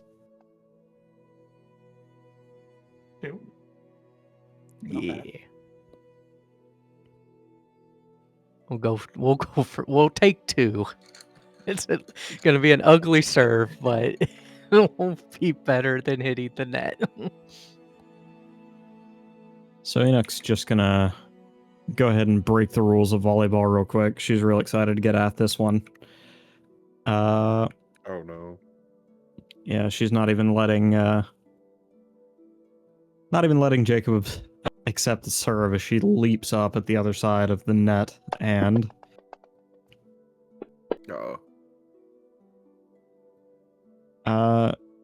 somehow doesn't get as much power on it as she charged up with.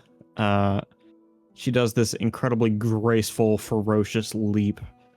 Her hand like swinging in a wide arc above her head, and then does a perfectly average spike. David will try to respond. It's average or standard difficulty, or Yeah, standard.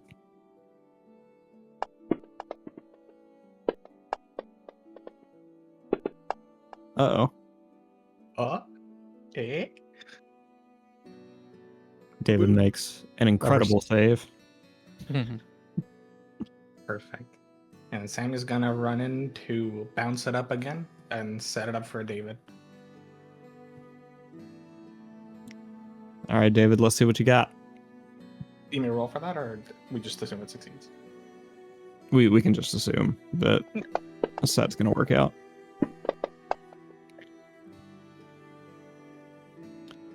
You know what? I have if I assist on benevolent that roll? explosion.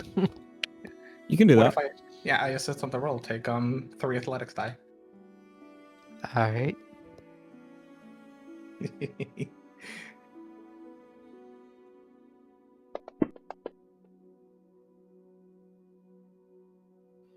So we're up to 10. Mhm.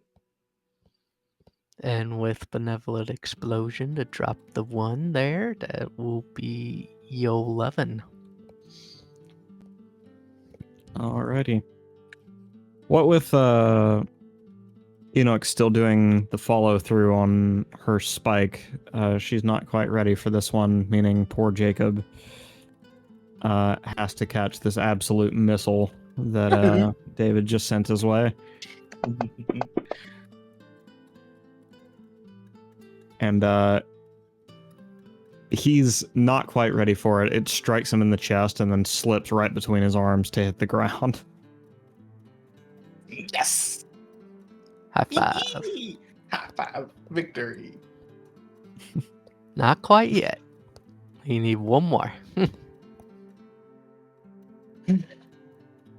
We got this. Easy. Enoch just kind of takes the ball. The tightness with which she is holding it, kind of indenting the ball slightly.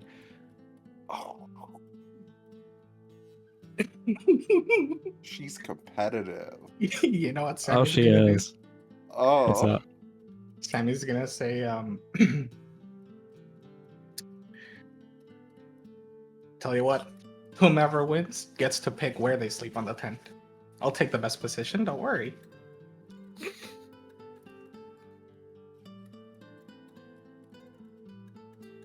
Enoch smirks and in a slightly uncertain accent says, "Deal," before serving the ball to you. Oh no. Sammy? Take a slight increase in difficulty as she gives you a very shallow serve, which is going to push you both up a little closer to the net. Increased by 1. Sorry. Yep. Just a second. I messed up the formula. I do that sometimes too. It's like, oh no, I did the wrong. I backspaced the wrong thing.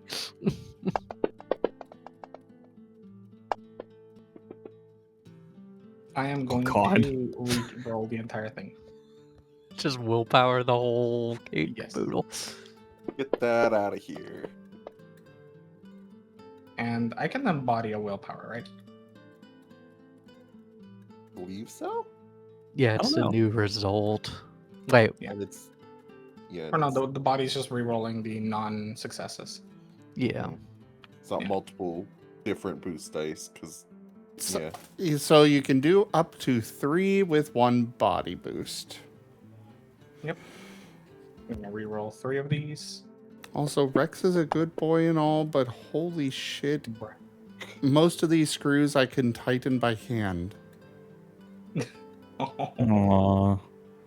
And Not gonna tease him about that.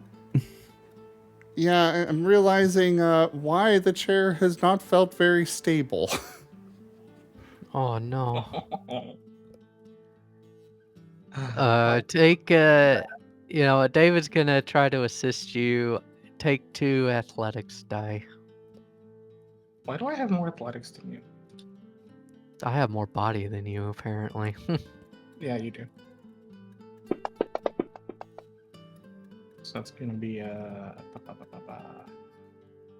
1, 2.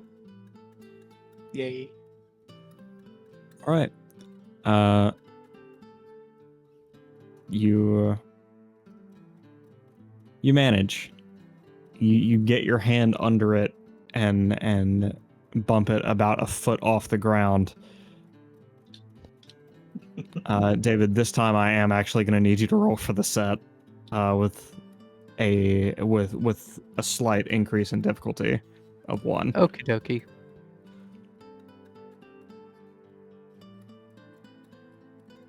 As you two fumble over each other very close to the ground. Despite being in human form, Sammy squawks. Sammy squawk. Quack. Let's see. How many soul do I have left? Yada yada da da da da. I only have 3, so I can only soul 1 of those ones.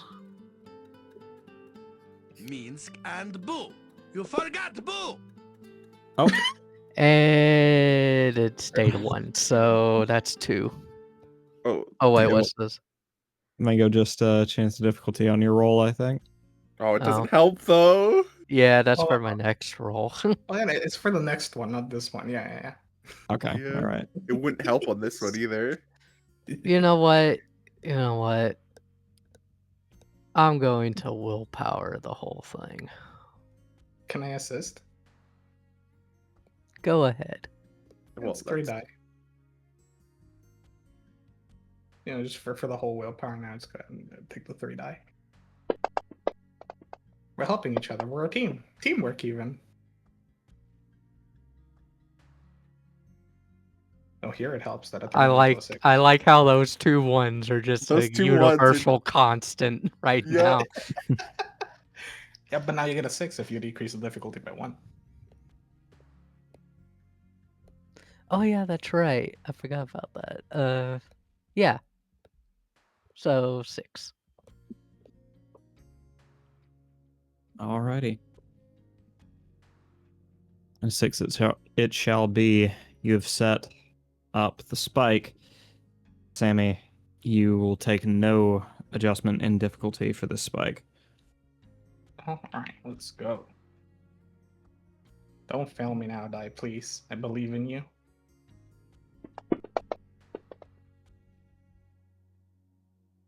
Ooh.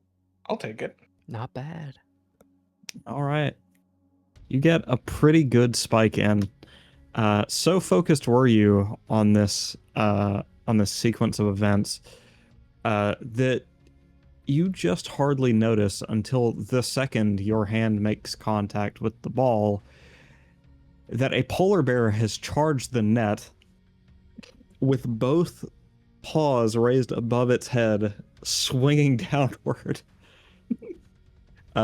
primed to Whoa!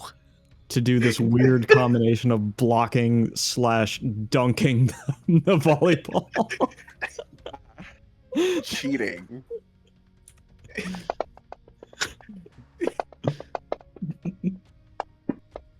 Oh no. The Oh dice. my fucking No! god. And yeah, with a 12, David doesn't have time to get back up, and Sammy hasn't even hit the ground before the ball just plants into the dirt and begins spinning in place. Okay. Enoch, Wow. Enoch drags a thumb across her neck, changing back into her human form as she walks back. Well, here we go. It's 2-all, so this is game point. Meanwhile, Jacob's in the corner fucking drooling over his wife right now. Save it for later. Preferably when I'm away. Goodness. It's personal. And it's gonna be your serve again. Unless you really want to play by like collegiate rules, in which case I think it's theirs. Yeah, let it be theirs. That way Jacob will serve, and then we have a chance at winning. So what is it, 2-1 or It's 2-0? 2-all. 2-2. Okay, 2-all. So this will decide this sequence. This is Yes. Yep. Jacob, He grabs the ball and it's still spinning.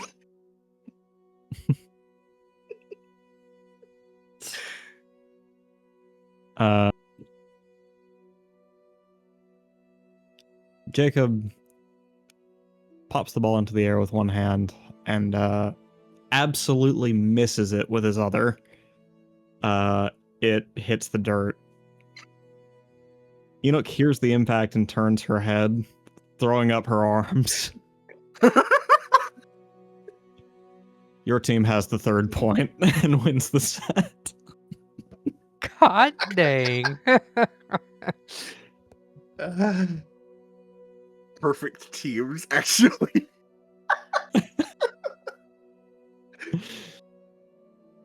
Fucking You know cheater plus incompetent player versus 2-player characters. Yeah. You know what? Sammy's This gonna is a walk- golf. No mulligans here. Sammy's gonna walk over to the other side, and with a really smug grin, hold Oh, out his no. hand towards Enoch and go, "Good game, very well played." Oh no. Sammy's dead. Enoch lets out a rumble from her chest, which is slowly beginning to morph into one you might hear from her Digimon form. Until Jacob kind of puts himself between the two of you and shakes your hand and says, "What a good game." But if I recall, volleyball games are won by 2. Mm-hmm. So we're not done yet. We're not done just yet, darling, he says, turning back to Enoch and kind of pushing her away from Sammy. Okay, off to battle music as requested by Frosty Bite. The boss fight music in particular. Also, oh, my chair feels so much better with it all tightened. Yay! Usually does.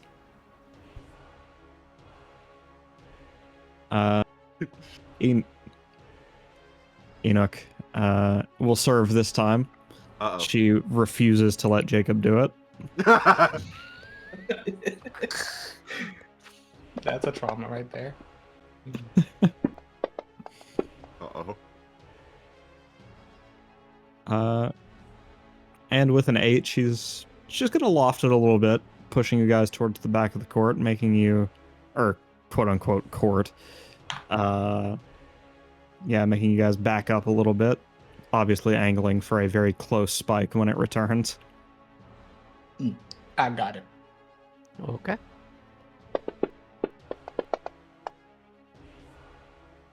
All right, you sure have got it, Sammy. Oh no. Hey, this team's gotta have his Jacob. Yeah, exactly. You gonna let that one go, Sammy? Yeah. All right. And you mind if I interpret this a little bit? Feel more than free to. For some reason, of all things, basketball instincts kick in, and your hands reach up to grab the ball, and you kind of do a little bump off your chest, and then start looking around for someone to pass it to. Enoch can't help but to bust out laughing, and Edgar does the same. Sammy, what are you doing? We're playing Oh, volleyball, not basketball. I forgot, okay? It's fine, it's fine. It's the free point that Jacob gave their other team, okay? Yeah, It's fine. David will shrug. Just being sportsmanlike, are you? Says Castillo.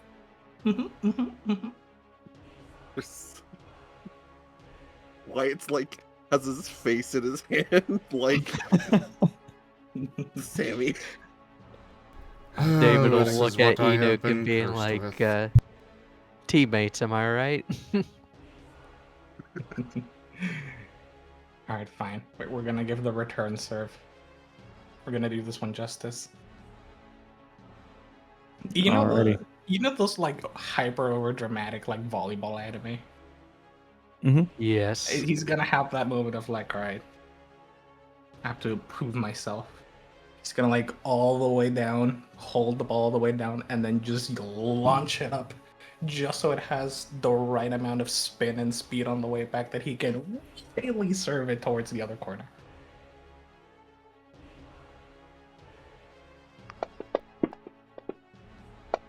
Dramatic indeed.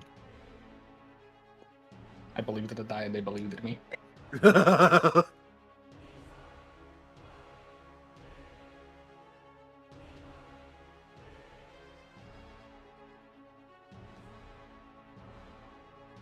All right, you sending that?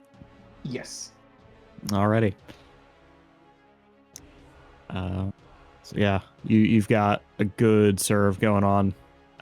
Nice arc right towards the middle.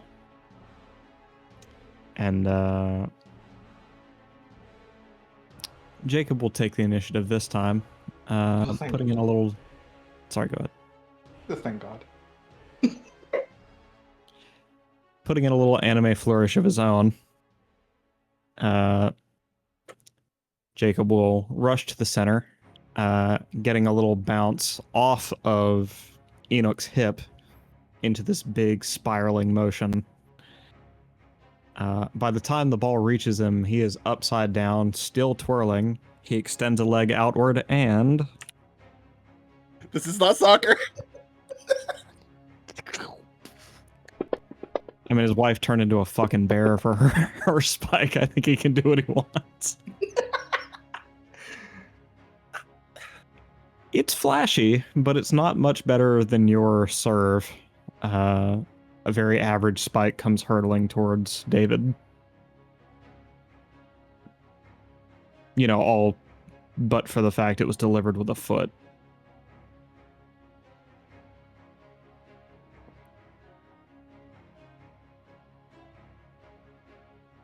It's fine. We let them cheat. They can make it a 2 for 2. I mean, They'll win at letting cheating. them cheat and winning anyway, though, Well, you have it's to kind let of a them cheat. power move, right? You gotta let them cheat, because in volleyball you win by 2. So they'll get 2 cheats over us. They'll win at cheating.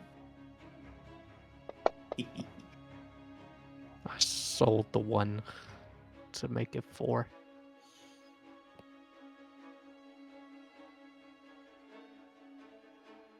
All right, so that's a 4. Yes, sir. All right, you send it back up from the ground. Who's spiking this one?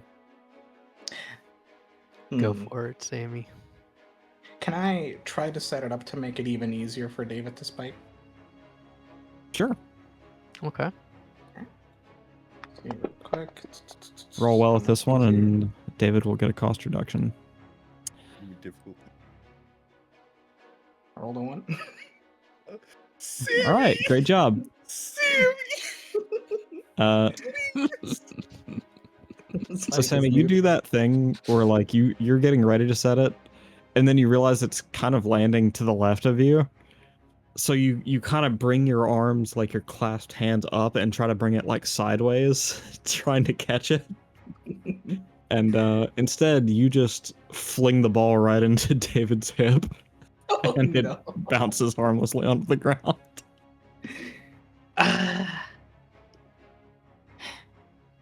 I'm sorry, David.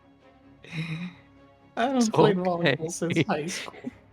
It's okay. It's just for fun. It's not for Jake. fun. It's for It honor looks and like you glory know. now. Jacob turns, tweaks his hip, and does a little anime pose with a thumbs up before going back to his side.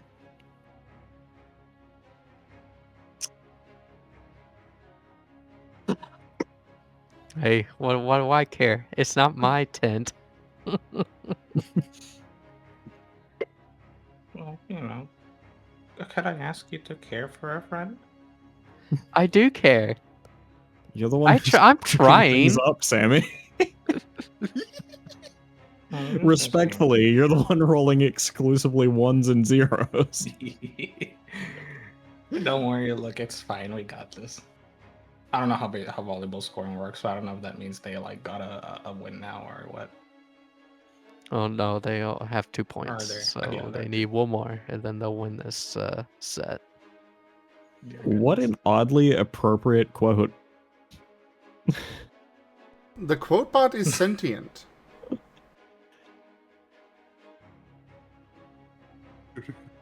Also, holy shit, we're approaching, if we haven't already reached, a year of Scar. No, sorry, you mean agent? Or sorry, a year of Agents, sorry. Yeah. I think it's already been more than a year. Oh, man. Oh, yeah, we did I wish start I'd- in like either January or February. I Mhm. forget. Ah, damn. I was hoping it wouldn't be too late for me to do like an anniversary thing. Yeah, it was January 25th, 2025 was the first episode. Damn. All right, who's serving it? I'll serve it. Alrighty. Let's see it, David.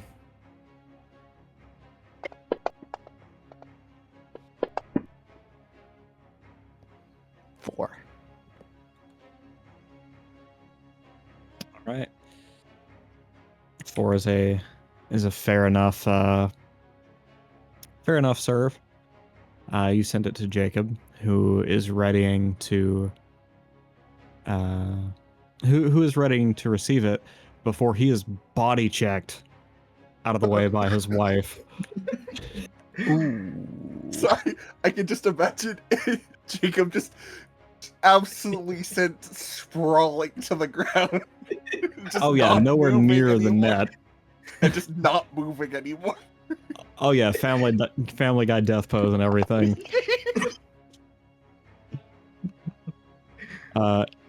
Enoch, however, in her haste to get behind the ball, does a pretty shaky set, which now she is the only one to field.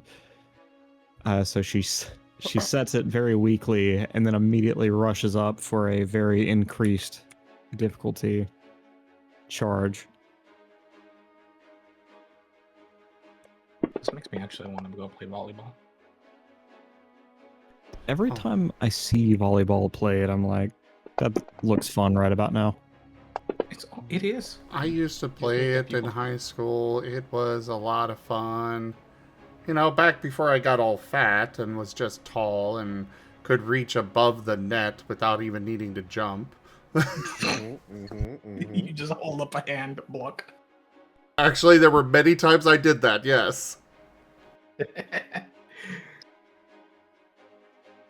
She recovers just a little bit and manages a perfectly average spike directed at Sammy.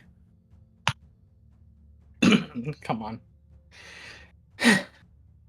Focus, focus, focus, enter key. I believe in you. Hey, Alright. Good enough. 3. that was a good recovery. You going straight for the spike, David, or? Sure. A 3 by athletic assist die. What is it with you and rolling 2 ones? It's just a universal constant for him right now. Apparently. So with the 3 extra dice, I get 1 extra success. So there's 5. Alrighty. And you spike it right back. Enoch, who is back in her bear form by the time Paul is headed to her. I was gonna say Rather than even using her hands, will like spring up from all fours and hit it with her head to set it. I just wanted to imagine for a moment that if she couldn't catch it because she was in bear form, it was just gonna bounce off of David's body. Jacob's body. Chiku's on the ground. And his name is Scott Sterling. But yeah, she sets it up for herself pretty well, and with an impressive leap for a bear, manages to get up for the spike. Let's see how it goes. Somehow she doesn't manage to get all the power behind it, and it's another perfectly average spike for you to recover. By the way, holy shit, this is a long round. Yeah. Let me set this one up. Alright, I believe in you. If I recall, you guys are winning, right? You guys have advantage. No, they've got 2. Right? Well, we have like 1 set, and there are 2 all right now. In their favor. Well, I didn't set it up very well. Oh no.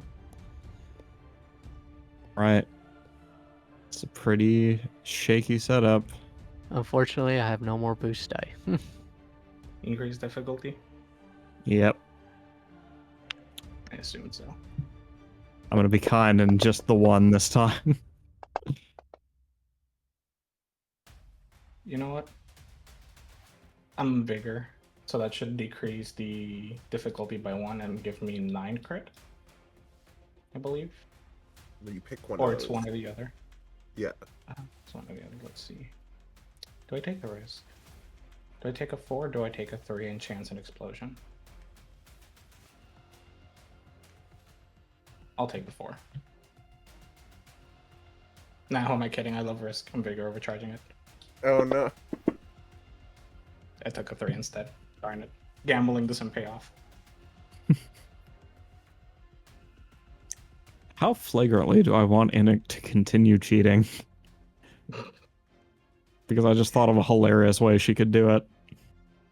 Just do it. How long till we tell her? No, that doesn't count. That was you've been cheating for Well, a while now. You're disqualified for cheating. Let's see if you do it after this ridiculous one. Actually, this is within sight of us, right? Yes. Perfect. Kashel's going to go ahead and, take on his Digimon form and have some shadows just kind of trip her up as she's trying to cheat. Can I describe the way she's trying to cheat and see if you want to change that? Sure.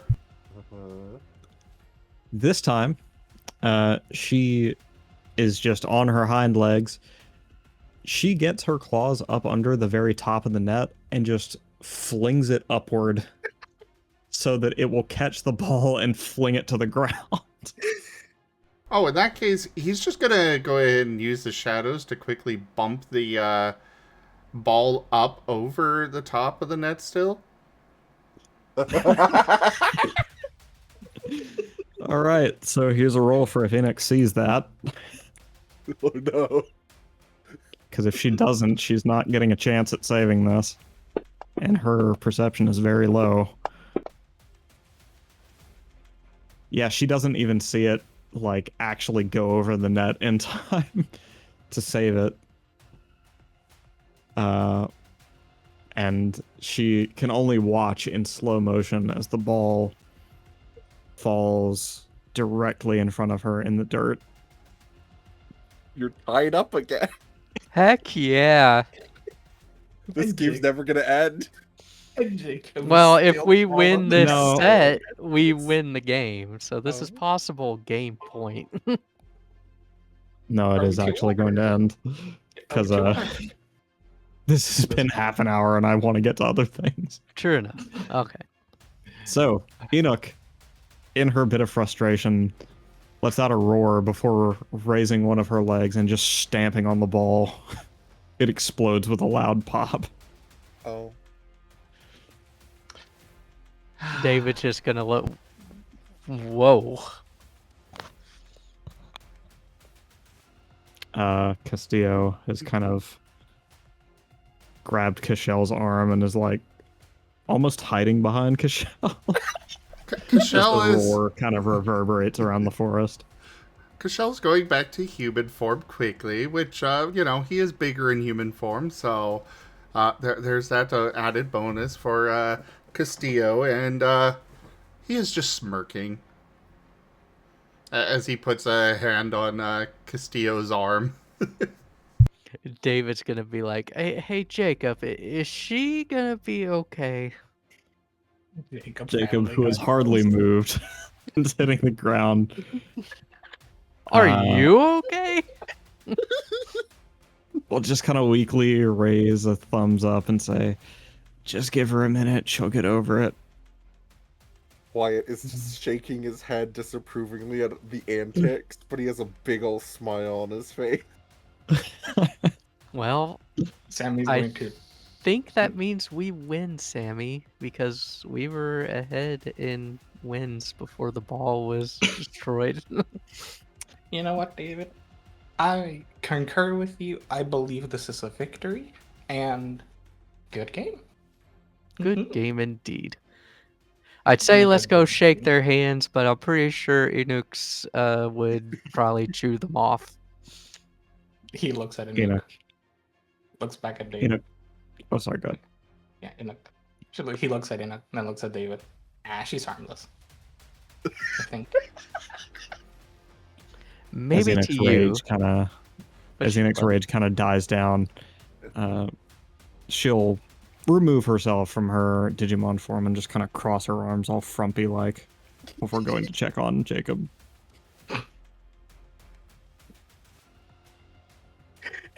I'm sorry. You know how in like police shows there's like the chalk in the shape of the victim's body? There's just gonna be like a permanent indent of Jacob's body on the Jacob's ground. body on the ground. Oh. Oh, Oh, frumpy might does as not well mean what go. I thought it meant. The word I was looking for was grumpy. Sorry. No worries. And Well, Sammy's then Sammy, gonna. I think this means you get primo choice of tent arrangements And with real your estate. with your individuals there. Most certainly. And then he's just gonna fall onto his back on the ground, panting in exhaustion. The bird worked really hard. He took 2 exhaustion off of that and used all his boost die. Holy shit. Well, I took 1 exhaustion and used all my boost die. He- They tried really hard. So, who would like some dinner? Yes, please.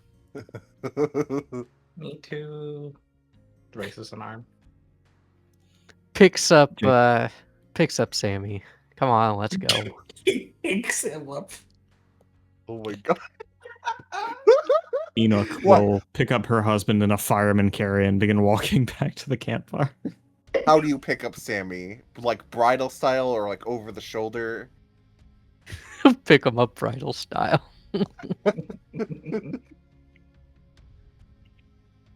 Ah, my hero. You saved me in that volleyball game. Thank you. It was fun. We should do this again sometime. Yeah. You know what I really want? hope you guys brought another ball. Edgar calls from the campfire. Oh no! If not, we can make one. I believe I do have some balls in the, inside the cabin. Not a volleyball, but I believe I've got a soccer ball in there. Close enough. Just playing volleyball with a baseball. You know what? That I'm suddenly sure becomes a with, very different game. with enough duct tape, I'm sure we can fix the volleyball.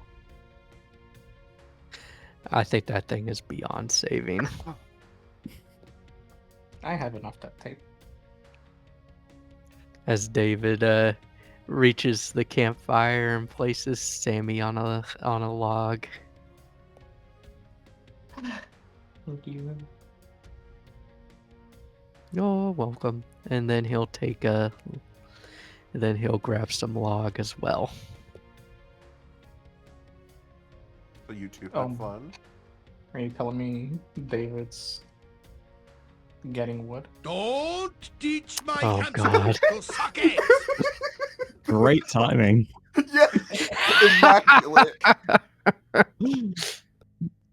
Perfect timing given.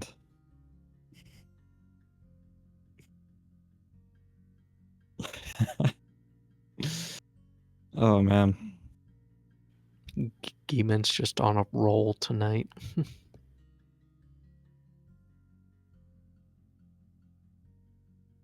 So many influences.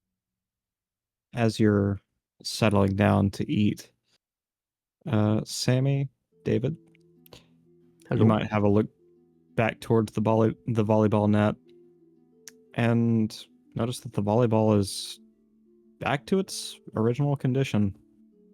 Just sat there in the dirt. Fully unexploded. What's Nook doing? What is Enoch doing? Enoch is still carrying her husband to the fire, checking on him. You know what? What? Oh god.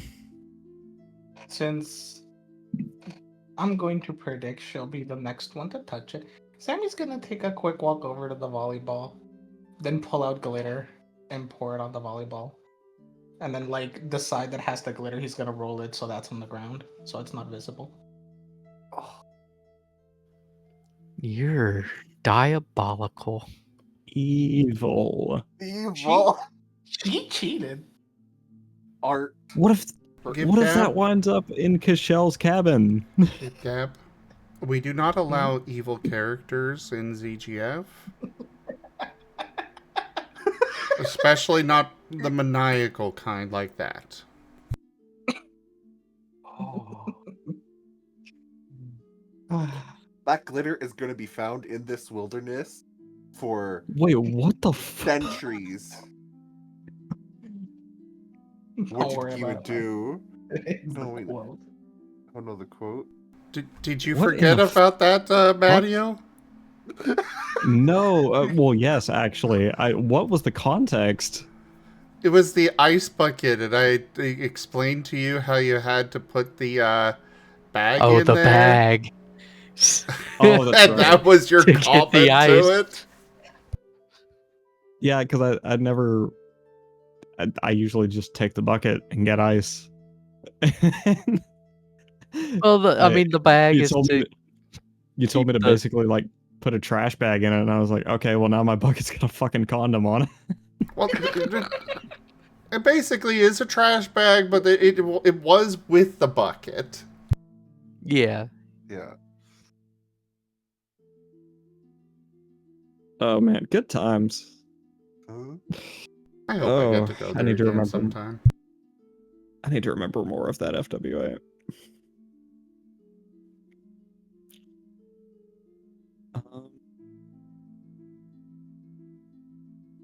Anyway, sorry. So yeah, people settle in to have dinner. Edgar, kind of as close as he can get to Wyatt. Sammy, begrudgingly embraced by a very pissed off looking polar bear who has not come out of her digiform yet. Or sorry, she did, but then she got back into it. A happy looking Sammy. Sammy, she could Jake. maul you. She won't. Jacob, who is perched perfectly between Enoch and Sammy, just kind of leaning in the space between her belly and your back. Castillo,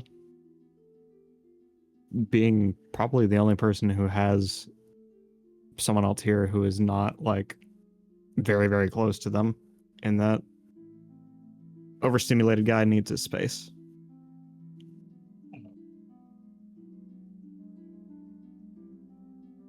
And of course, David, your friend, pops out of the usual spot, kind of lowering itself Great between your fun. eyes. Right, Boo?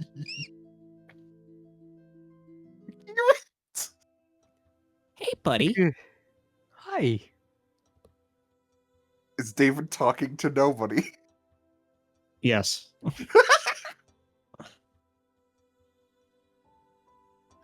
David's just gonna hold up a little gesture, like just leave me be What's it?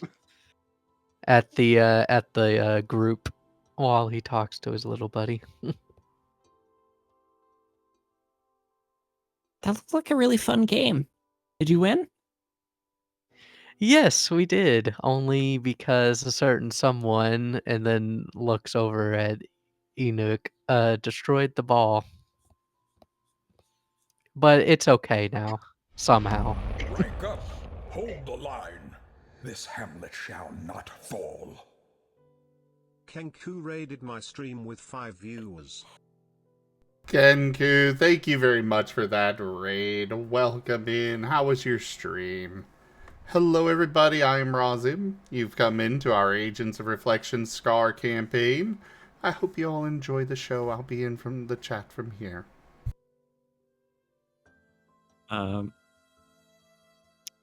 Your conversation is briefly interrupted by the sound of, you know the sound when you get hit in the face by a rubber dodgeball?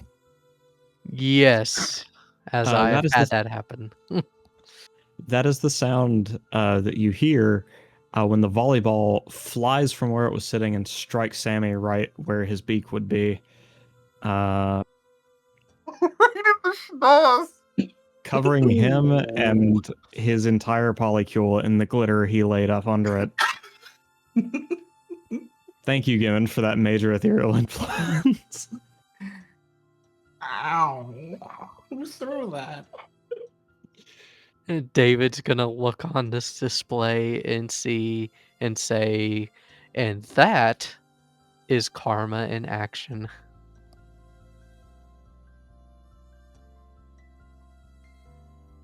There was no karma there. Well, you did decide you wanted to put glitter under the ball, and now you gotta live with it forever.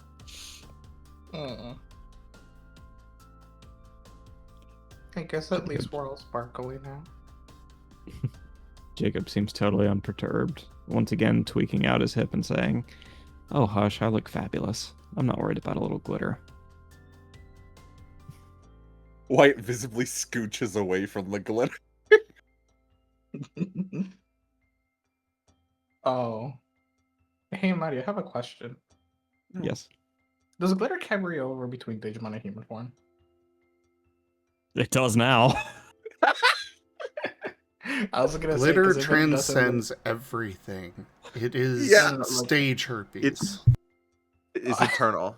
I was gonna say, because like if in human form eventually like it'll just like eventually wear off for the most part, but if it looks like glitter doesn't transfer to the human form, then her polar bear form is forever gonna have glitter in her fur. Oh, that would be very You know, funny. Enoch doesn't seem to mind the glitter for that. She's infinitely amused that you got hit in the face with the volleyball. Yes, I'm not bothered by the glitter either. Mostly the volleyball. He keeps rubbing his nose. And of course, Enoch's softer side will kind of come out. She gently rubs your face where the ball impacted. Thank you. And then after that little aside, David's friend is going to turn back to him and say, You and your friends get up to some real weird stuff. You don't know the half of it. So, what are we doing out here? What kind of mission is this? This isn't a mission. This is what we call vacation. Where we let the responsibilities of the job just slide away and relax a little bit. And you choose to do so outside? Yes, we call it camping. But isn't that kind of dangerous, though? It can be if you're not prepared, but I mean, we have shelter, we have food, we have a standing structure if our tents get blown away or something.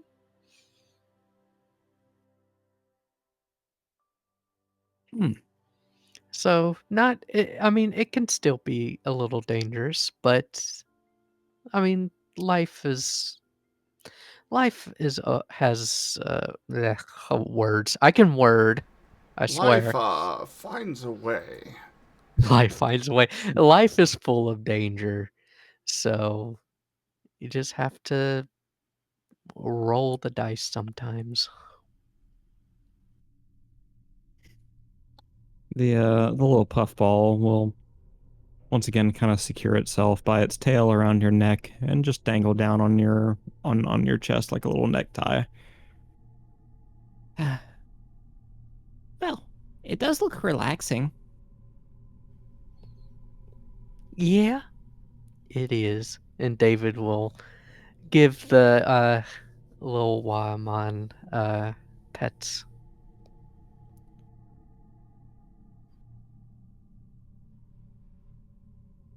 The Wanyamon churs happily. Edgar did not heed your instruction to kind of leave you alone. He kind of looks up at Wyatt and says, Is he okay? Why? I don't think has been.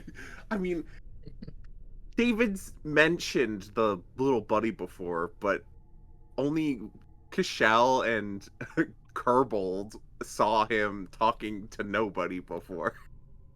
So I think Wyatt just kind of gives a little like shrug, like. David just has an imaginary friend. It's not that weird. He's not imaginary. But only I can see him. "Oh, actually, this does bring up an interesting thing, though." Oh. Castillo will kind of lift his head and say, "David, who are you speaking to?" Oh, it's kind of difficult to explain, but this little Wildmon that only I can see. He's my little buddy. Castillo sets his plate aside and Oh. turns fully to face David now. He says,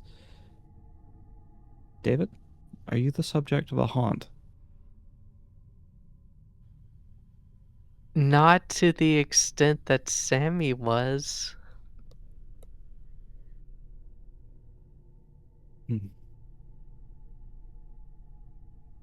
How does your haunt engage with you?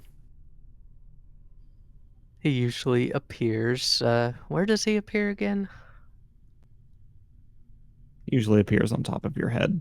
He usually appears on top of my head and is just inquisitive, wanting to know what I'm up to and things about the world and such. Castillo will take in a breath. And when he exhales, he says, "You understand the inherent danger in such a haunt, especially one that is inquisitive, yes?" He hasn't tried to hurt me or anybody.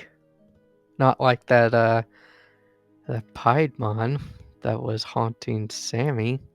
You shudder at the name.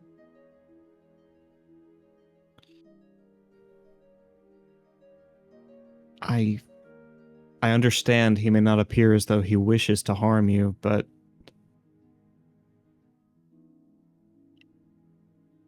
something about the idea that all he seems to be after is information makes him feel even more sinister, don't you think?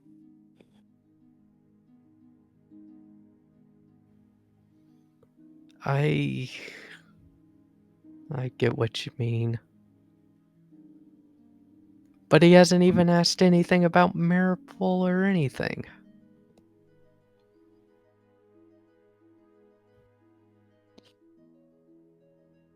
Castillo will kind of look at Cashel almost for affirmation, whether he's doing the right thing by being concerned about this. It is certainly something that we will want to keep an eye on.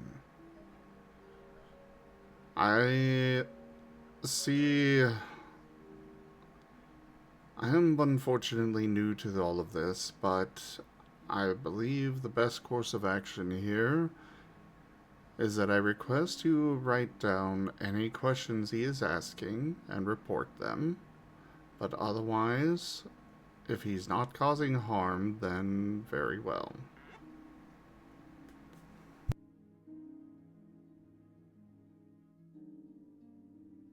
Well, I guess for disclosure, for this particular instance, all he asked was what we're doing here and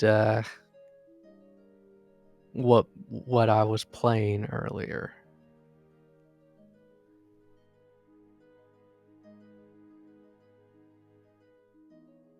Castillo will take a pause, but finally grab his plate back from where he set it and say, "If you're sure, Cashel, I've trusted you with much, and I suppose I can trust you with this." You are more the expert on this than I am.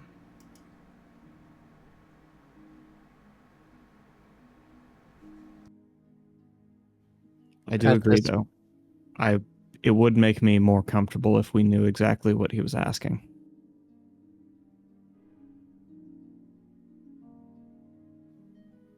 Very well. At this point, David's just gonna get up and go set up his tent. Suddenly not very hungry anymore. Wanyamon will let out a little whine as you settle down in the tent and ask, "Did I do something wrong, David?" No, you didn't.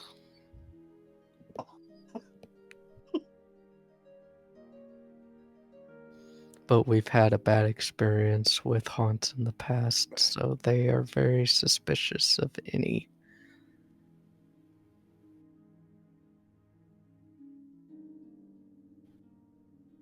With that, the Wanyamon will look a little sad, but clamber back up to the space between your Well, I guess you're not in your Digimon form now.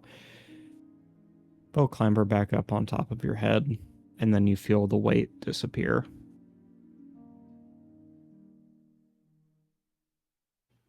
And with that, David will just lay down, let out a sigh,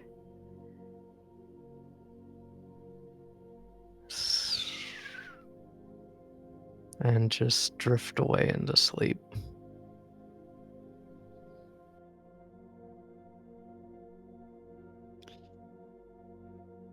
Edgar, having kind of watched this exchange, is now feeling a little tense himself.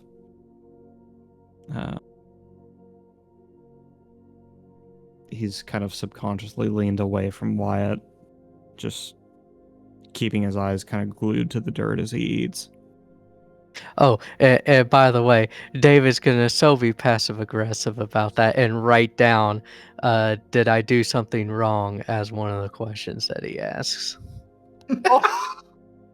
That is so sad and so deserved on Castillo's part.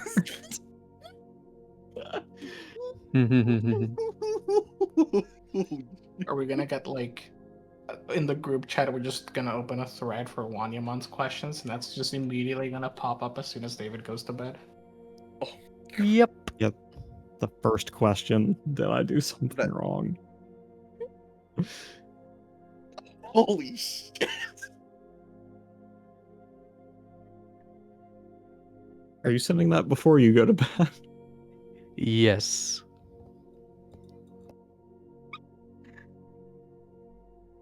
Oh. When Castillo eventually figures out how to open that thread.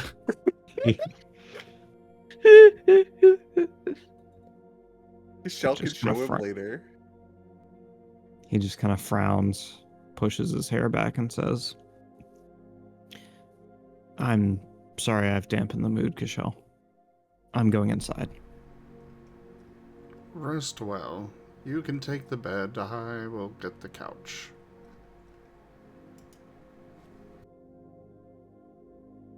Castillo will go in.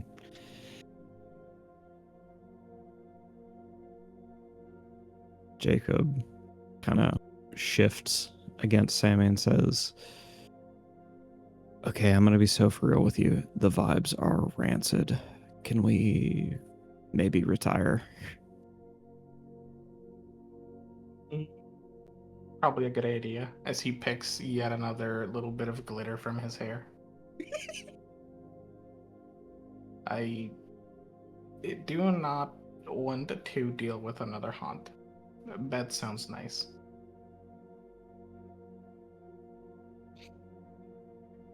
My thoughts exactly, but And since I want the middle spot.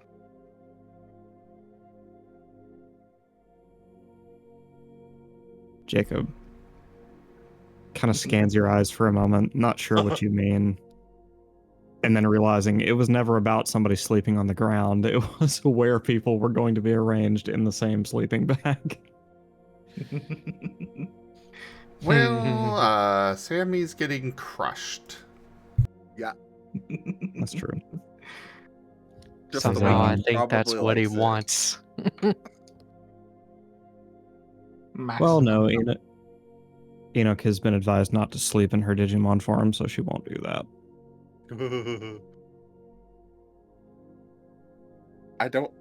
She's still quite the large woman. It's fine to balance us out. Sammy's like 5'5".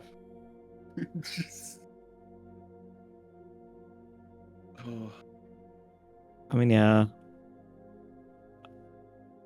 I mean, is she really that big though? She's only like 6'6" or 6'7". Maddie, never do that again. Okay. This is fine. Oh, goodbye, Maddie.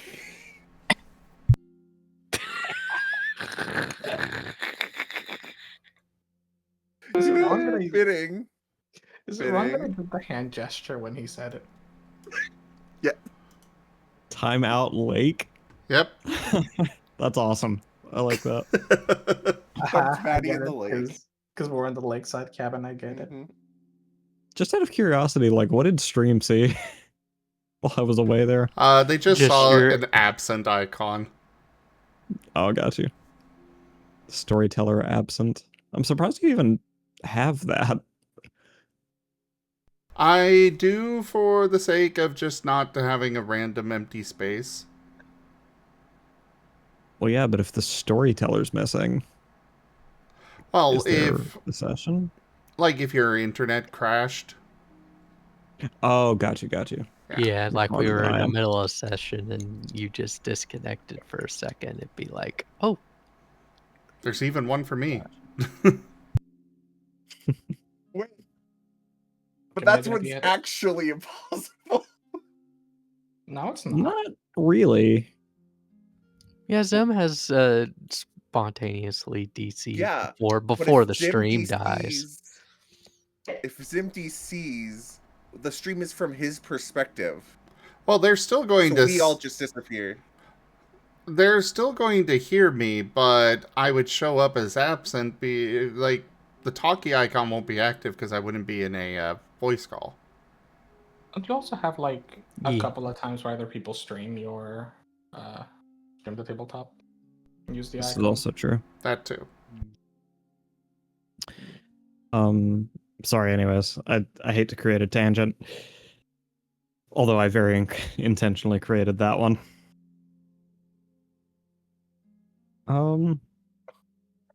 But yeah.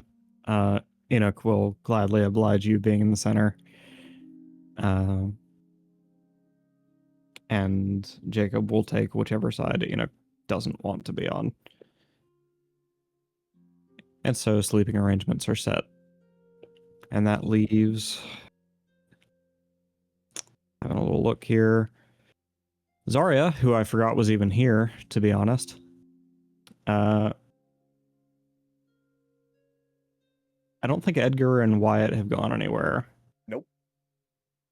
And Cashel. Cashel will be busying himself with cleaning up the leftovers and such.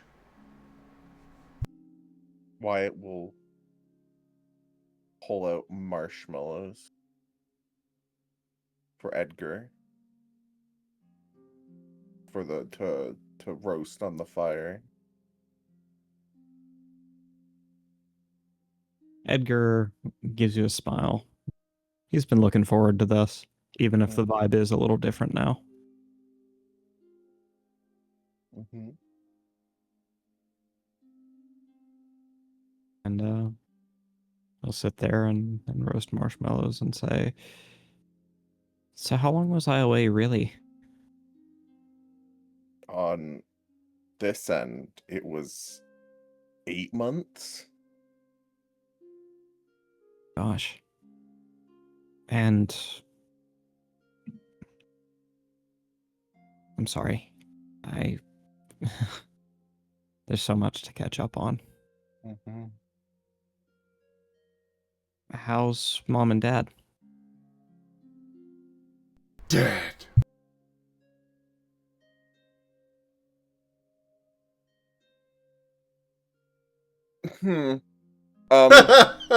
Sorry. No,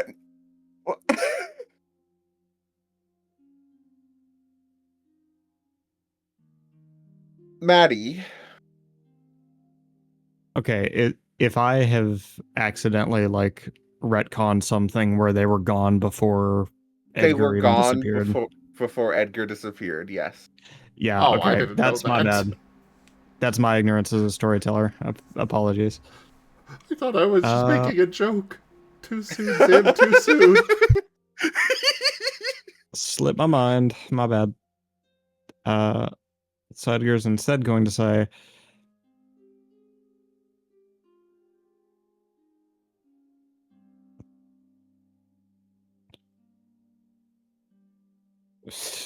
Jesus, I really can't think of a lot of good conversation topics. If you want to make it really depressing, just have it be that he kind of forgo in the middle of everything. He still thinks they're alive from him, and you get the No, really God, depressing please, thing no. again. Okay. Gabby, no. He's instead going to say, so you still wanted to stick with all this?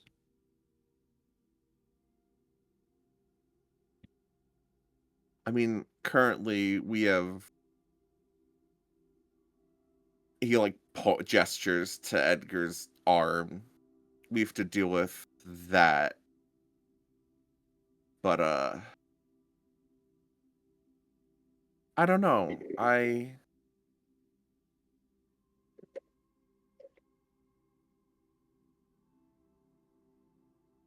don't know.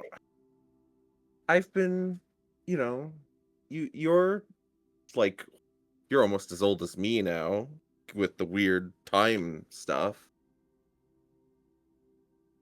And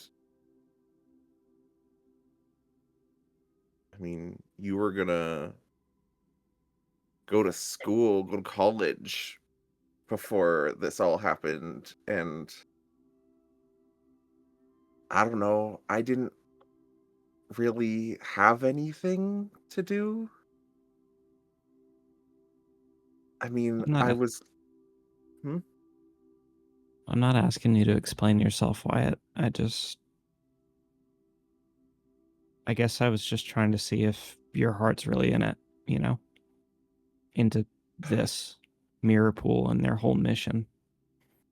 I mean,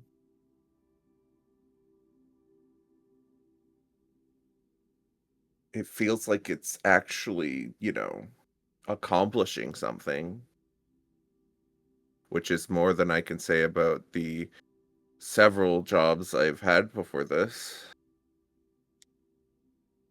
Oh, what? Retail wasn't as fulfilling as you hoped? He said, a slight verbal jab. I mean, fulfillment wasn't really the point at the Shots time, fired. but I mean, It's just your brother messing with you. no, he knows, but he's also still feeling the need to justify this because I don't know. I'm. It'd be nice, but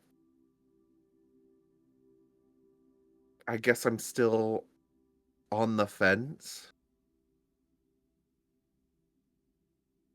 It wouldn't be the worst thing to continue to work for Mirror Pool, but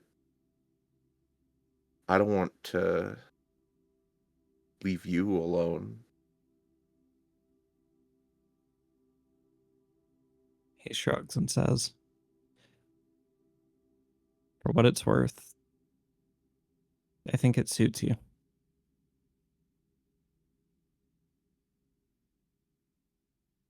I'm not even totally sure what I mean by that, but I'm sorry. I shouldn't have said anything, he says, No. kind of scratching his neck. It's okay. I've been meaning to talk to you about this anyway.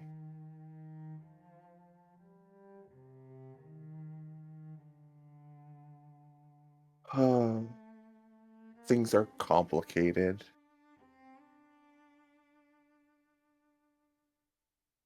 Would you like to talk about something gentler? Sure. Would you two like me to give you space? Because Shell's just been kind of awkwardly just trying to ignore it and clean things up. I mean, I was aware of that. My reasoning was just Edgar's just kind of a kid.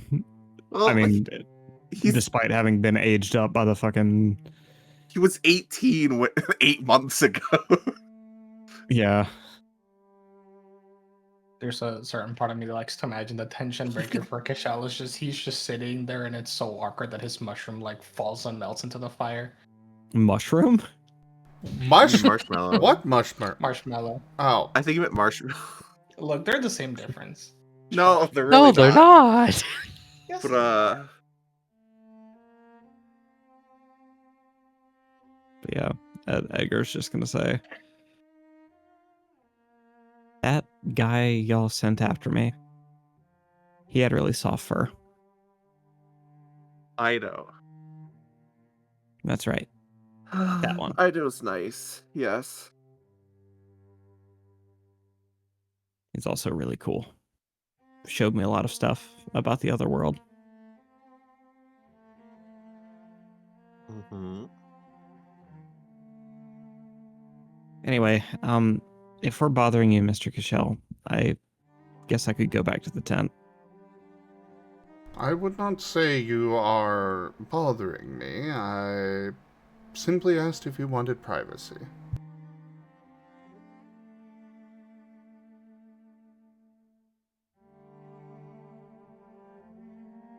Then they say no when they get you to stay there and listen awkwardly. We should probably turn in soon anyway. I guess you're right.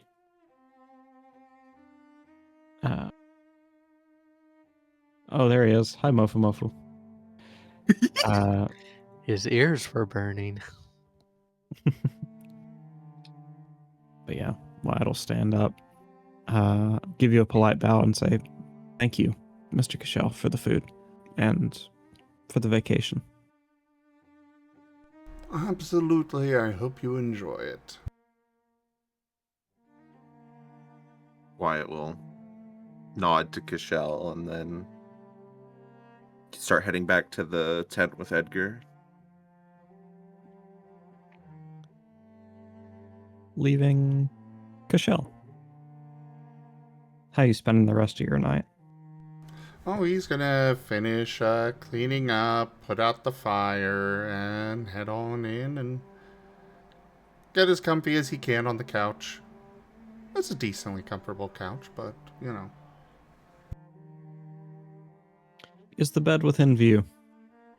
It's a separate room. Not a very Okay. big room, but it is a separate room.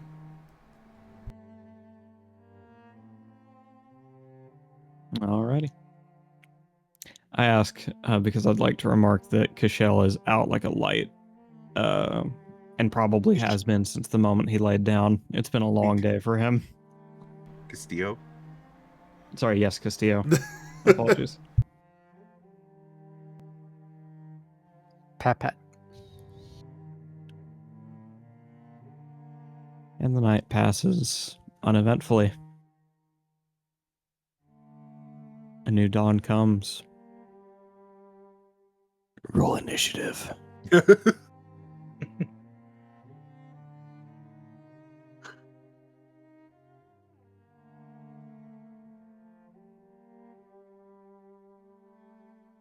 Okay, but like actually though, roll initiative.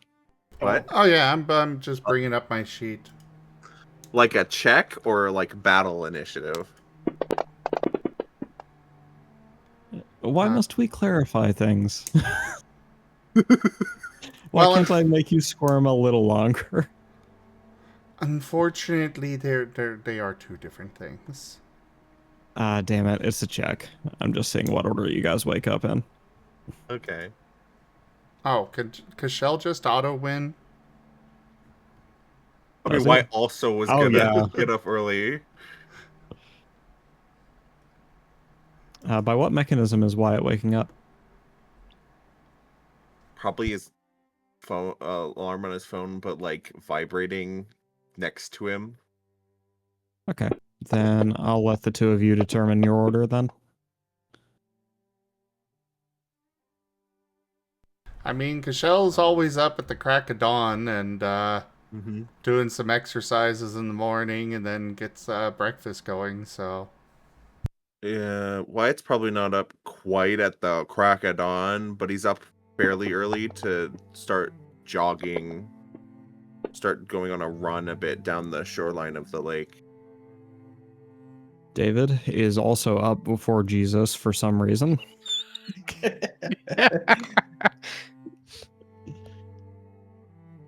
And looks like Sammy's got a pretty average roll. Should probably The real roll for question the is, NPCs. yeah, I was gonna say the real question is, when do they wake up? David will get up, get into his Galmon form, and start punching a tree. All right, well that has kind of set an alarm for everyone else, hasn't it? No, not like loud, like practice punching. Oh, good, Yeah, because Cashel would have had serious issues with you doing that. He's not. It's not anger punching. It's practice punching. You know. He's not trying It's to trained down a punching. tree. Insert training montage. It's the eye of the David. It's the thrill So of the punch.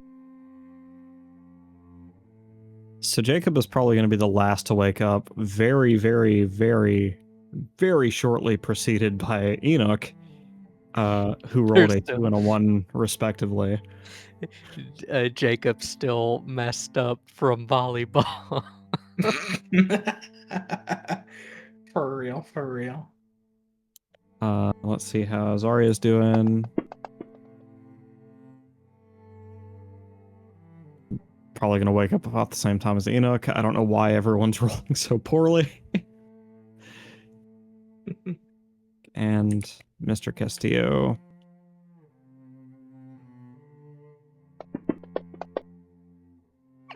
Sammy woke up to play games on his phone with his headphones while they woke up. I guess Edgar as well. So many people to roll for. All right. Somehow Edgar and Castillo are going to be the last 2 people to wake up shortly after Jacob, who is also shortly after Enoch, who is probably waking up at like 9:30. So to put that into perspective, that probably means the last 2 people are waking up at like 11, unless interrupted. Wow.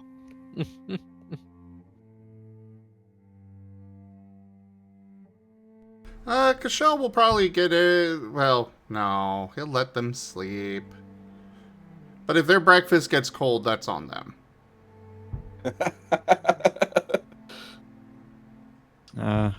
Surprised Cashel would let that happen to his boyfriend, but that's okay. Well, they're on vacation. It means that they don't have to be up at a certain time. That's true. But you need to be cute and you need to bring them the What a breakfast considerate way to sandwich. justify letting someone's food get cold. To be fair, he's not actually cooking until about 9. Okay. All right. He'll be stoking the fire to, getting the fire going again. Preparing some stuff, unpacking some of the supplies that he brought, He's keeping himself busy, but he won't actually start cooking until about 9-ish. What's he making for breakfast? Fingers and mash. Ooh. Let me Google that really quick. Isn't it sausages and potatoes? Sausages and mashed potatoes. Yeah. That He- sounds really good. He's doing it all over It the is. fire. The sausages, kind of just put over it. He's got a little thing for a pot that he's cooking all the mashed potatoes in. Mashed potatoes, not hash browns. Not hash browns. That'll be tomorrow's We breakfast. had we had fingers and mash when I was in the Scouts. It was good when we went camping. This is an important question. Yes or no peas? Yes, peas. Noted. Mixed into the mashed potatoes. Darn it. Good luck picking those out. Oh, never mind. I got it. Pick mean, word. It's not like he's got a whole lot of, he's not going to be having too many dishes to have to clean, so.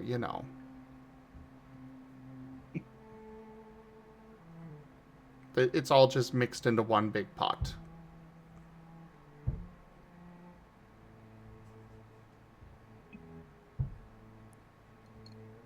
But after David's punching training, he's going to just walk the perimeter of the cabin a couple of times before popping a squat at the fire.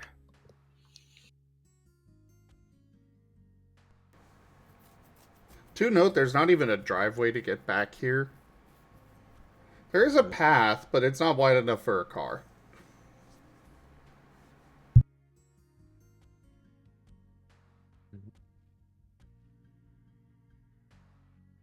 As Edgar kind of staggers out of the tent,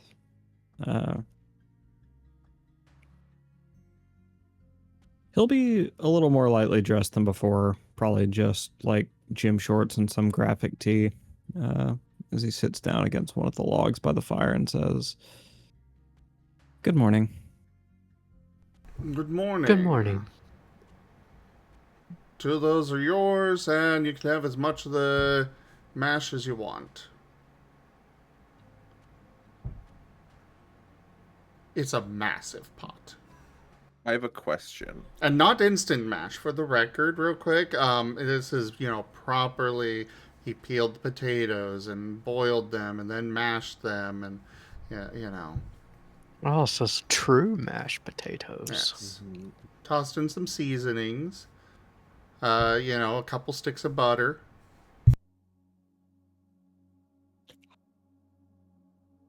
I just have a question. How big is the lake?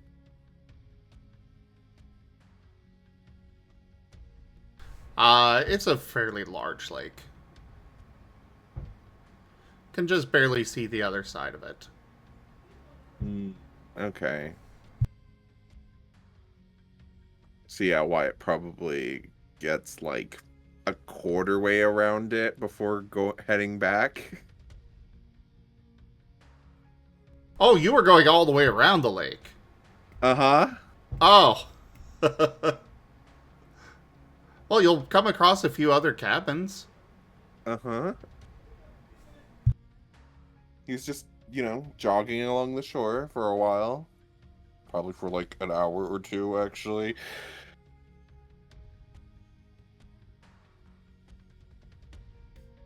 Just a small, 30-mile jog.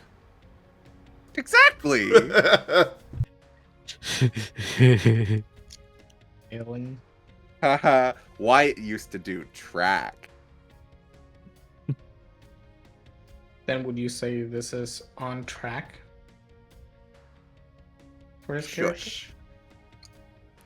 That would be more like cross country. Mm-hmm. Oh. Who we lose? Gabby Got sent. banished. I threw to Gab to the lake. Wait, the why? lake. I missed what happened.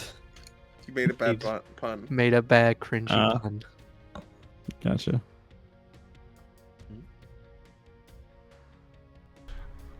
Worth it. Yes. Wyatt eventually comes back. Did you have a good run? Oh, yeah. It's been a while since I've been able to run that far.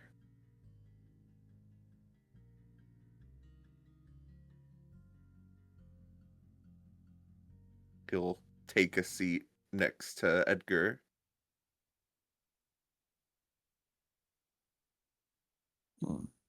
Good morning. A girl kind of lean into you and say, "Morning."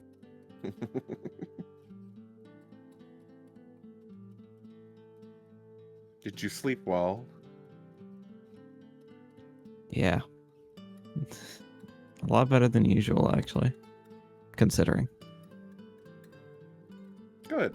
Generally, the outdoors is very good for all manner of things. But I had one of those dreams again.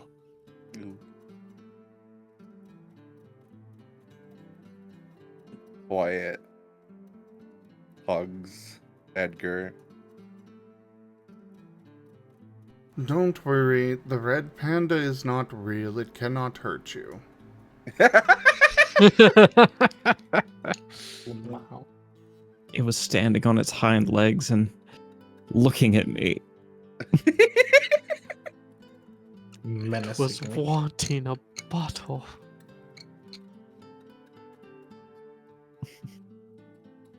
And apple slices. But I'll just say, as long as you guys are here, I don't guess it matters. Whatever that thing is, it couldn't hurt me. Wyatt nods.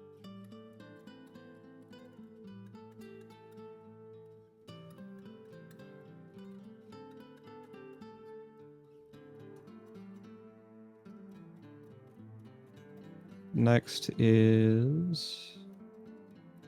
You know, for a Yeah. vacation, there is a lot of depression going on. I don't know. Just I 'cause we're thought, on I thought that interaction was kind of hopeful. You're right. Look, just because we're on vacation doesn't mean all our problems go away. To be It fair, started off fine too with the volleyball game. yeah, to be fair, Castillo is also like totally socially inept. Mhm. He didn't know better than to bring up business.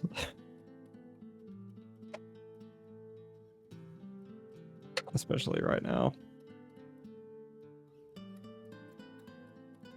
Anyways, speaking of, next to wake will be Castillo. I've probably mixed up the order at this point, but it's fine. Everyone woke up super late. You all woke up within minutes of each other. Maybe even seconds. And Castillo comes out in rare form, still wearing the trousers he's known for as long as, or he's worn for as long as you've known him. But this time without his usual, like, what's the word for it?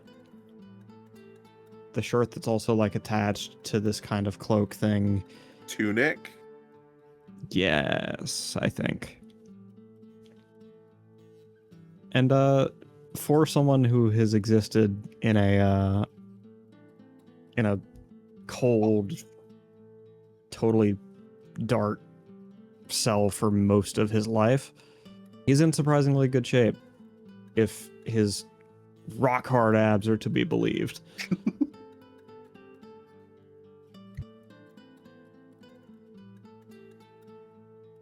That's a joke. He's he's dressed as he normally is. I was about to say, if Merl really needs cash that much, just open up an OnlyFans. Yeah, no, he to be truthful, he probably slept in those clothes not knowing any better. Castillo, I did get you a outfit that would be a bit more fitting out here. It's on the counter in the kitchen.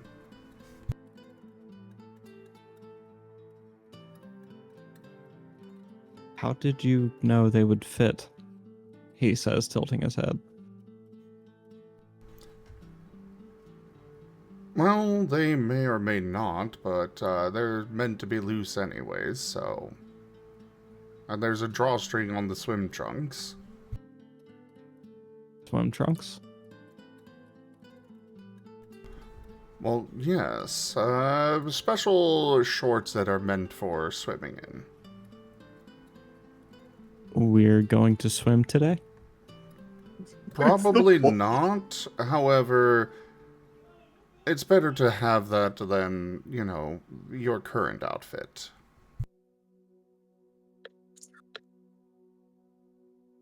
I intend for us to go out in the boat today.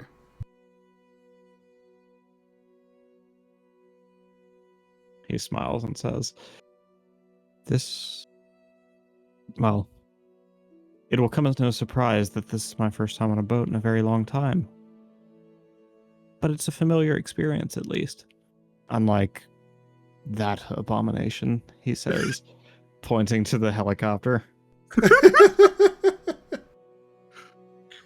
Not much of a flyer. Zarya doesn't have the energy to be offended, instead tapping away at her phone, which is getting poor service. Yeah. If any. Yeah.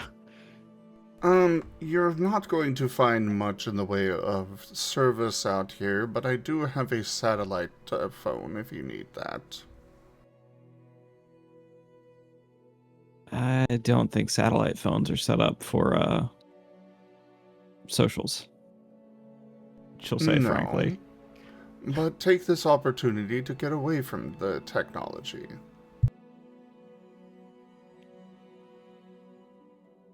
Zarya kind of frowns at you, but says, okay, all right, you're right. And puts her phone away.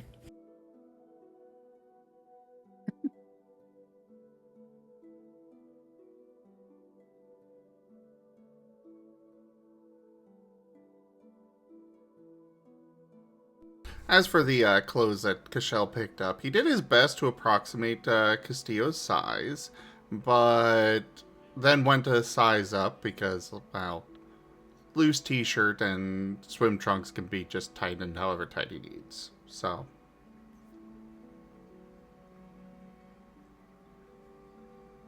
All right.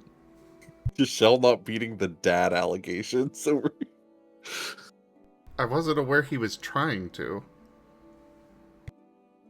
Cashel. It's just party dad. Yes? I believe you've neglected to remove some of the packaging. There's this strange net. That is supposed to be there. You will want to put that on without any of your clothing on. So no undergarments.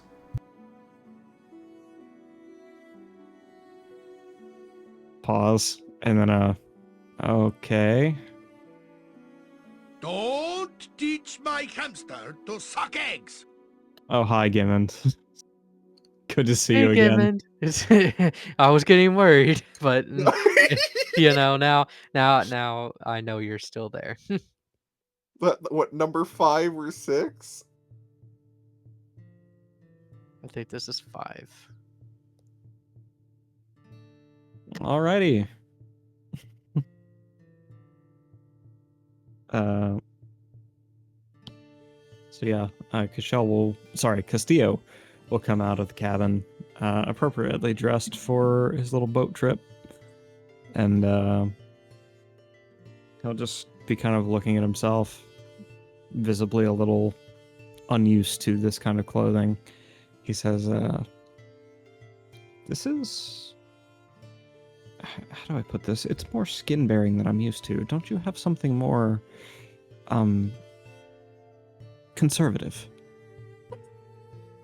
Considering how warm it's probably going to get during the day, trust me, you will appreciate this. 6 September. Well, yes, but I would hate to scandalize the fair madams on this trip. Ah, right. That is a thing of the past.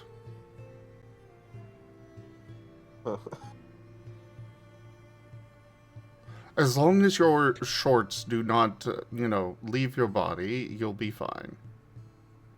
But it is socially acceptable to go without the t-shirt.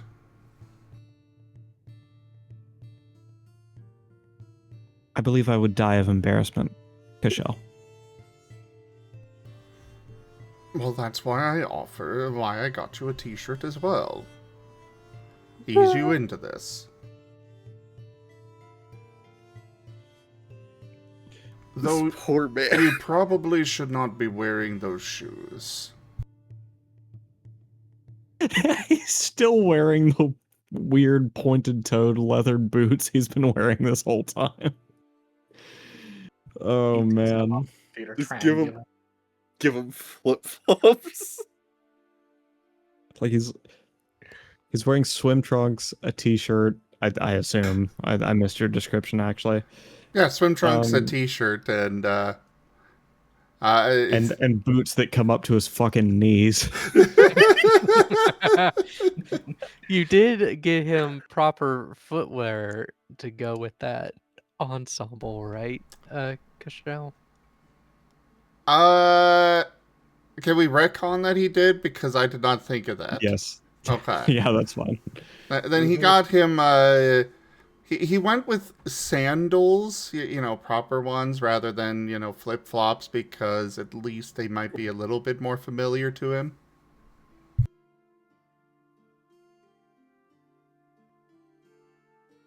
And that he will accept with grace. He actually quite likes the flip-flops. Flip flops with the sand. The sandals, I'm so fucking sorry. Words are hard. Oh, okay. If I can be candid with you guys, I had to accept an email from my editor. It was a little time sensitive. I'm sorry, but now I'm back with you guys. If you need to take a break, you can always request that. No, it's okay. It's okay to take a break. Just you know. I mean, don't we have like 30 minutes left allotted? Well, yes, but I'm just saying, like, when you got the email, you could have been like, hey, can we have a break? It's okay to do so.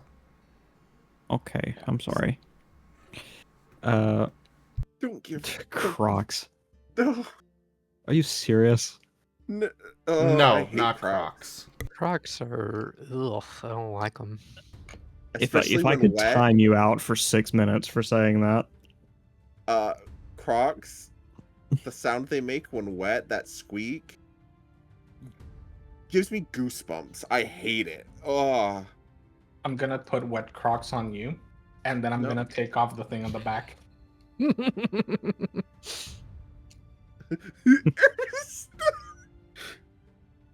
Mm. And And you know then, what? It's gonna, sorry, go ahead.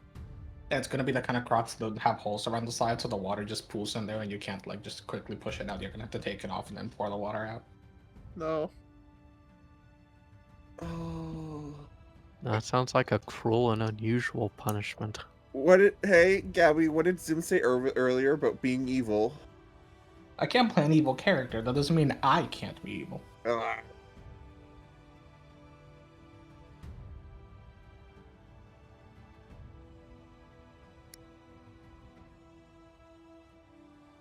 Anyway. Oh.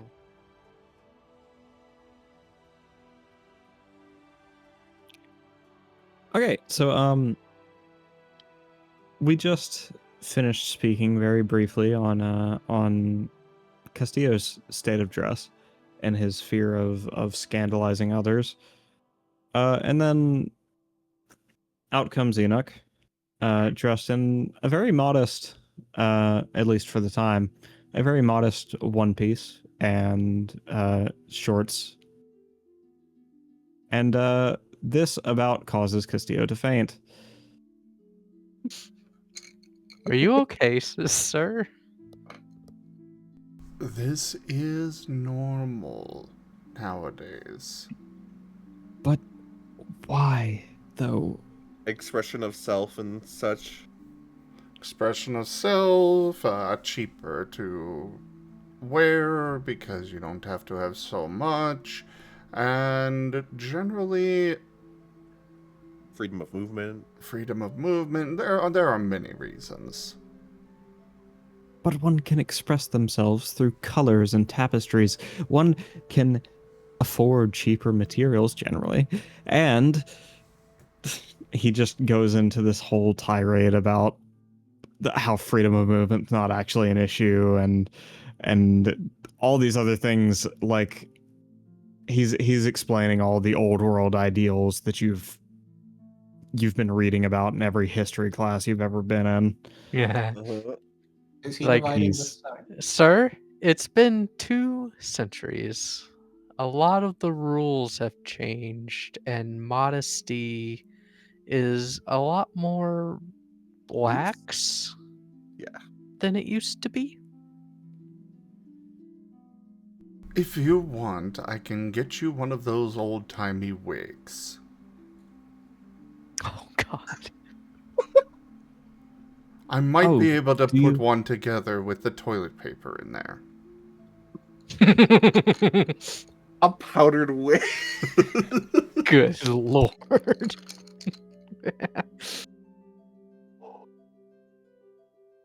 I don't recall Mr. Mr. Monroe wearing any kind of wig. Me looking up whether James Monroe wore a wig. I don't recall. Oh my gosh, Maddie. James Monroe. I'm He was a glad president. Gav knows who I'm talking about. You know I'm Monroe trying to Doctrine? remember which president that was. He was the fifth It was the president. I fifth. believe. 5th. Yeah. Yep. Monroe Doctrine. Oh. We're talking like yeah, so early 1800s in the US. So this goes Yeah, right over Wyatt's Canadian head. the 19th century presidents kind of all blur together for me. Some of them Abraham Lincoln and then some more of them. Yep, Yeah. basically. Well, you know what? I cannot confidently tell you who was president when I was born, so you have nothing to be worried about. Well, what year were you born? 1998. Bill Clinton. Clinton, yes.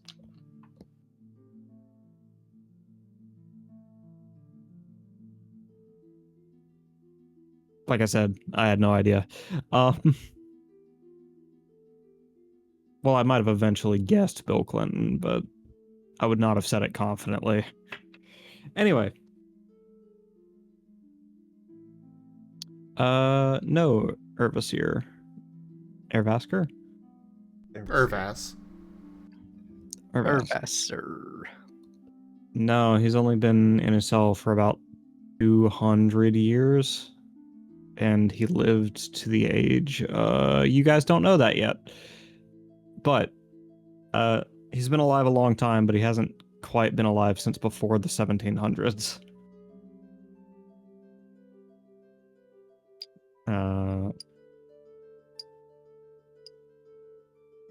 Sorry, I've gotten way off track. Zarya. Yes. Zarya has come out in gym shorts, a little hunter's vest, and just a t-shirt. Just kind of pulling her dreadlocks back. She says, "Did I hear something about a boat?" Yes, I have a fishing boat. Oh, what kind of motor you got on the thing?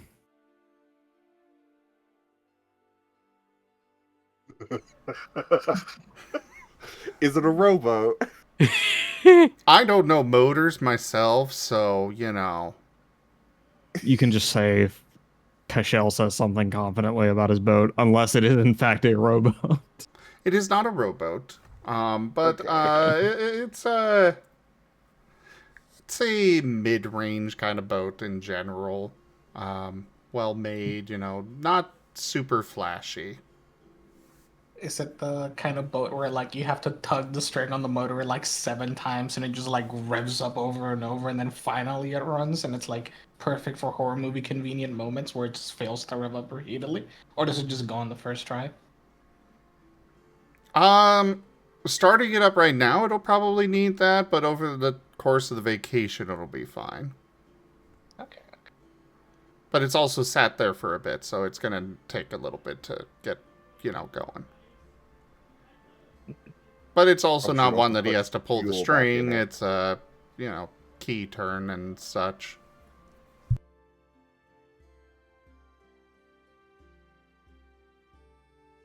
Assuming you didn't leave it sitting in a lake with fuel in it for who knows how long, you're also going to have to refuel it. No, he's got to refuel it, which there's some, or unless, somebody stole it or something. There is a gas can in the boat shed.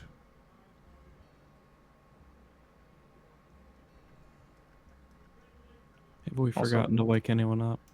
I was gonna say, Sammy will have woken up before the other two did in his tent. He just waited for them to wake up. He's gonna come out just wearing a t-shirt and little shorts. No particular swimwear. But he is going to head over, grab breakfast, and as the shenanigans go on, he's going to eat in the very specific order if he's going to eat the sausages.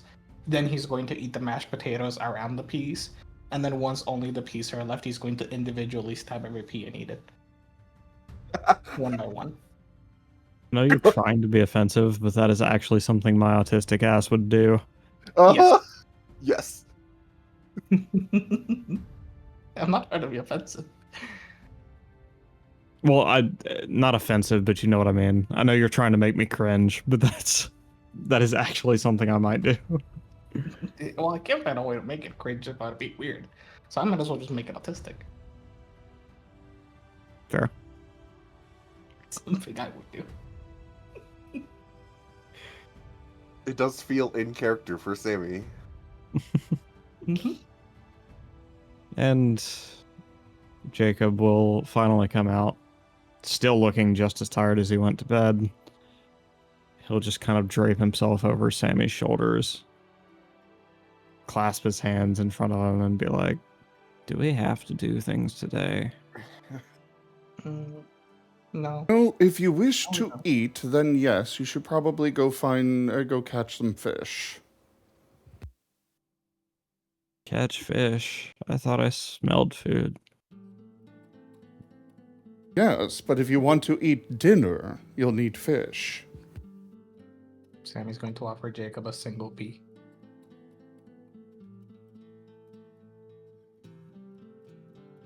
Zarya will kind of raise a hand and say, not to put a damper on you, but what if we can't eat fish? Then I suppose I do have some other non-perishables in the cabin you could eat. Oh, so you're telling me I don't have to eat fish? Jacob says. If he had a tail, it would be wagging. Are you allergic to them? Yes? Your hesitation tells That me you are doesn't sound very lying, truthful. so you have to eat fish. I don't mind having to eat fish. I just don't want to catch fish. Hey, Sammy, could you do it for me? I don't want to get on the boat. I can't swim. But you can dig? You can also... You can fish off of the dock over there. That's a good idea. We can fish off the dock together.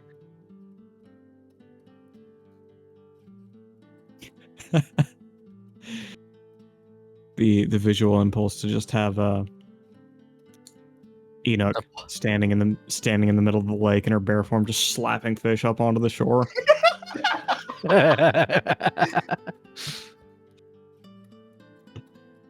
Depends how close is the river feeding the lake. Probably pretty far if this place is quiet. Because that's where that would happen.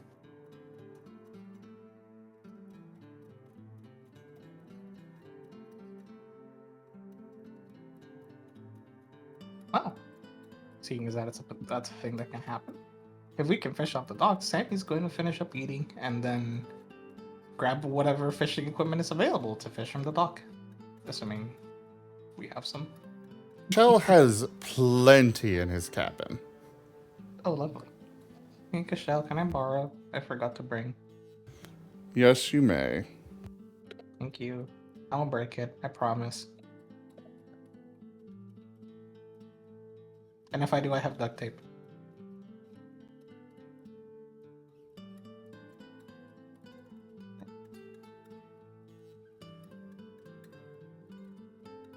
Sorry, sending a message to our host real quick. I mean, it's just fishing. How difficult can it be? Am I right? I mean, I don't know. Fishing can be hard sometimes. yeah, like, I understand the basic concept, but like, I know literally nothing about, like, what do you do once you have a fish on the line? I understand Reel you it in. reel it in, yes, but surely it's not just so simple as reeling. Yes, it is. It kind of depends on like what you're fishing and with what kind of equipment. Like there's some kinds Yeah. of fish where like you just want to reel it in quickly because it's a small fish and you can just like reel it in. And then if it's like a bigger fish, you kind of want to let it roll out and then you're going to pull it back in such a way that especially if the rod is flexible enough, it'll bend, but it won't break, but you don't want to strain it too much. You're just kind of trying to tire out the fish so that you can finally reel it in and it won't struggle because it's too tired. It just kind of depends on how you're going to fish.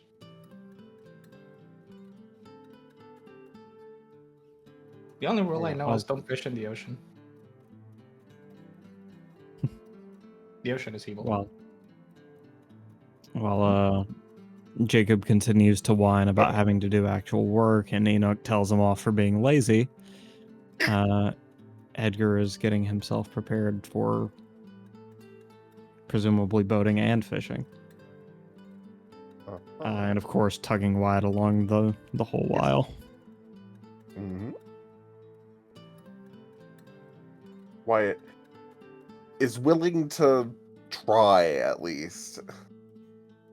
Don't worry, Cashel will teach you all. Or at least those that are on the boat with him. Mm-hmm. Sorry, just the idea of Sammy either never getting a bite or just not being able to catch a fish for the life of him is really funny. Entirely possible. It's just how fishing goes sometimes.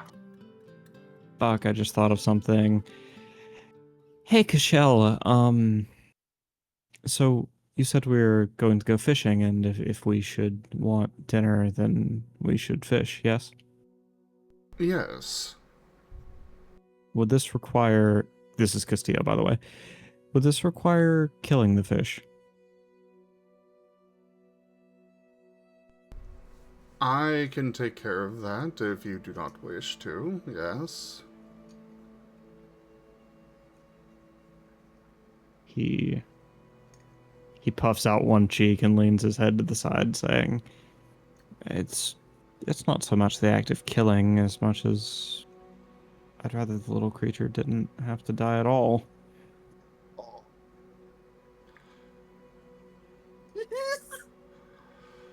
Why is Castillo so soft? I don't mean to make things harder for you. If you insist it must be this way, then I will, but these are just feelings. I suppose we can catch and release then, and we'll dig into my stores here for food. Jacob cheering on the shore. Except for them, they have to fish. You know what? If Sammy is around, assuming he's still getting ready, he's going to pipe up with a specific kind of comment for Castillo. Oh, yeah? Well, it's not too bad. A lot of fishing can still be pretty healthy for an environment. Especially in self-contained environments like lakes or in smaller rivers, fish can often overpopulate and reach their population limit for the area. In which case, it's kind of good to occasionally take fish out of the environment. That way, you're still allowing the rest of the fish to spread and reproduce without overloading the environment. So, in a certain way, a healthy amount of fishing can still be very healthy for the environment. So, you're kind of, in a way, helping the remainder of the fish in there. You just don't want to fish too much or too little. The trick is to know when enough is enough, you know? He kind of stumbles over his words as he says, "No, I do understand, truly, the ecology and all of this. It's just, it's so sad." They are... Sorry. They are very unlikely to even realize what's happening. That makes it even sadder. He's so soft!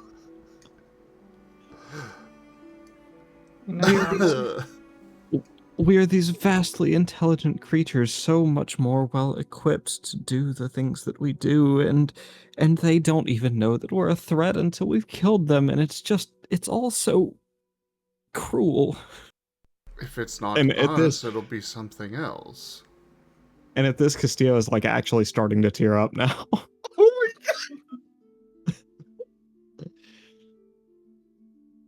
Cashel is looking around at the others helplessly in this situation. For him, he'd tell them to, like, if it were one of you, he'd probably just be like, buck up, Buttercup, but, Oh, and also, as Castillo is like having his little freak out, he'll have a little aside and he'll say, and you've just been acting different ever since you got that badge. And he'll point to a badge sitting on Cashel's chest that says what does it say? It says Certified Dad. Thank you, Gimmond, for that ethereal influence. He's going to blink and look down and look very confused. But then again, we were just in, Kigu's. He's just going to sigh and take it off. I don't know where these things are coming from. I figured it was something to do with, the other side. But either way... Cashel, I have an idea. Uh-oh. What if Castillo is right, Because to a degree, I can kind of understand it. So, what if we take care of a couple of the fish? We catch a couple of them, we take them back to Merl, and we can help them, live a nice, comfy life, and even make more fishies. And we could start a little aquarium in middle Merl for the fish that we catch.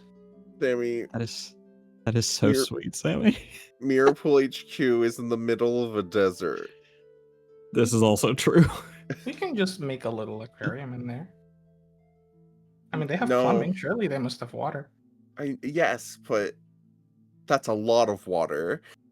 First of I don't all, think there's enough cacti in the entirety of every single desert in all the world to get enough water for this aquarium. It doesn't have to be a big aquarium. It can just be a couple of smaller fishies. I mean, it's either gonna have to be Even completely still. underground, or it's gonna evaporate. It can be a small one underground, on the wall. We could You can put just it build in in the wall. Castillo's office. But either way, the ones you catch can go in the aquarium. The ones the rest of us catch will eat.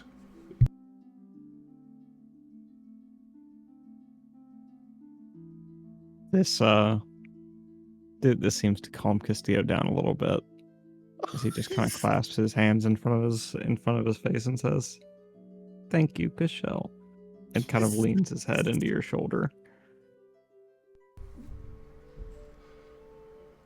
Cashel will awkwardly pat his head. Wyatt is kind of flabbergasted at how soft his boss is. Has this man been asked to make any hard decision at all? Edgar will say it, whisper to Wyatt. I don't know. I don't know anymore.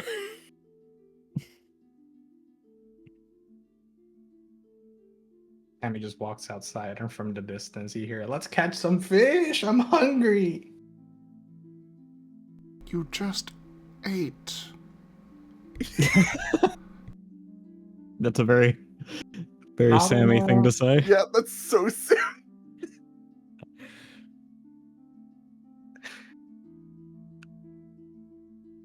Do we roll for fish catching? Oh my god. Would you like to?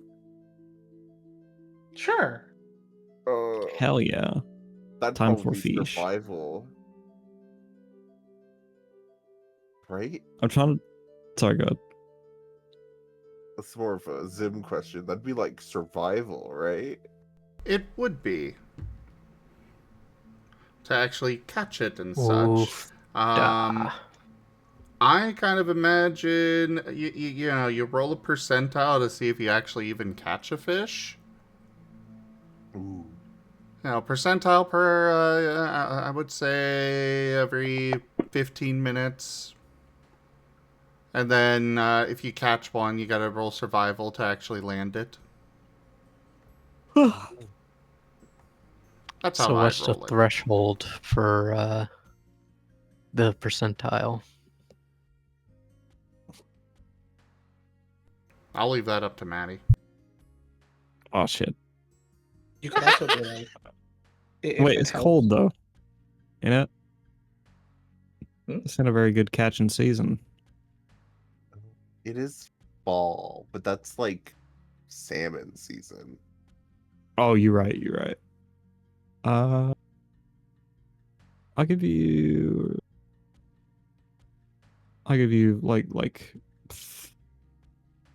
Or are we trying to get below a certain number or above?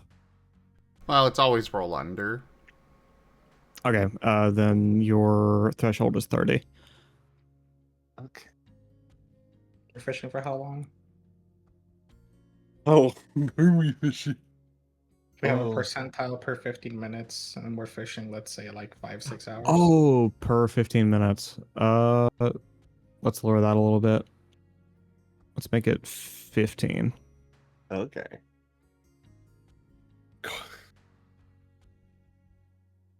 Or how long? Like 5-6 hours, 3 hours. Cachelle's planning to go out there all day. So Oh, I'm God. going to go with 6 hours out on the boat. Oh gosh. Okay. Good enough. That's 1 Yeah. 24 percentiles.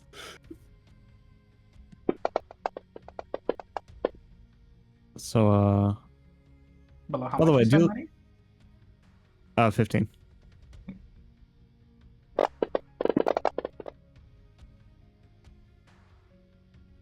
Cachelle has bad luck trying to catch fish.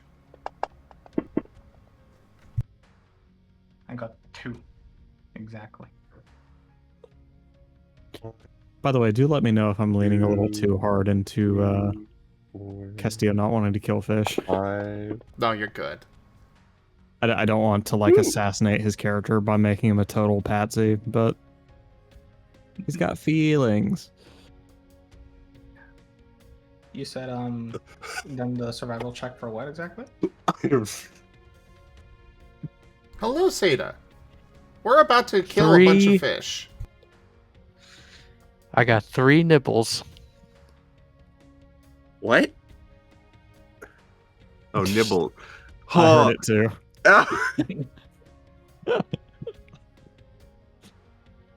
I got Sorry, 4. I so got.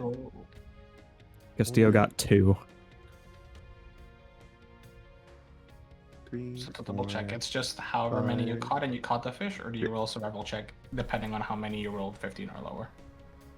Survival for You shall each. see me. Because then you got to actually Though my land battle it. cry may give me away. Good enough. So I got 6 bites.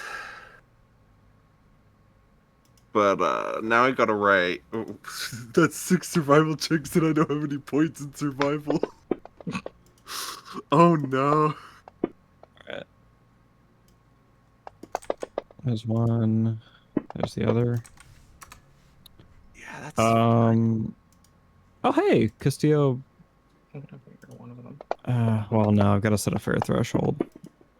Can't just say he caught one. Correct. Cachelle will be assisting Castillo whenever he's got a bite. So Okay. that'll be +3 dice. Okay.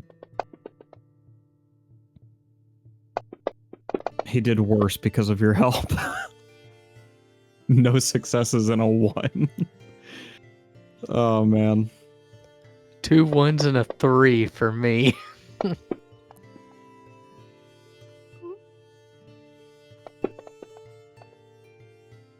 Oh no! That's a bunch. Oh, I don't want that. Yeah.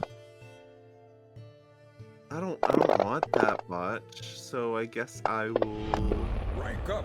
stole one of the ones. This hamlet shall not fall. Rick's 'Cause I don't need to like lose the rod or anything, or Kashel will be mad. Hey Rex, happy birthday. Happy birthday, Rex. Hi, Rex. Thank you for the raid. Welcome in, everybody. Welcome in, everybody. I am Razim. You guys have come in near the end of our Agents of Reflection Scar campaign. It's one of our Digimon tabletop RPGs. Welcome in. Welcome.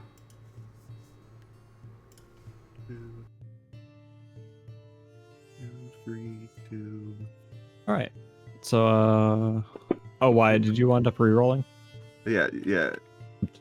Sorry, I have to roll 6 times because I apparently got 6 bites. But let's see. It's 4. That's 5. That's 6. Okay.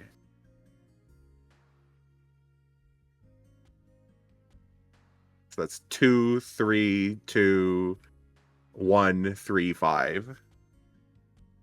I would recommend actually writing it in the chat. Yeah. Also, you That's a know, good idea. I've got boost die that I'm not going to use, so why not? I'm going to do some body on these. Imagine having boots die. I'll go ahead and start resolving.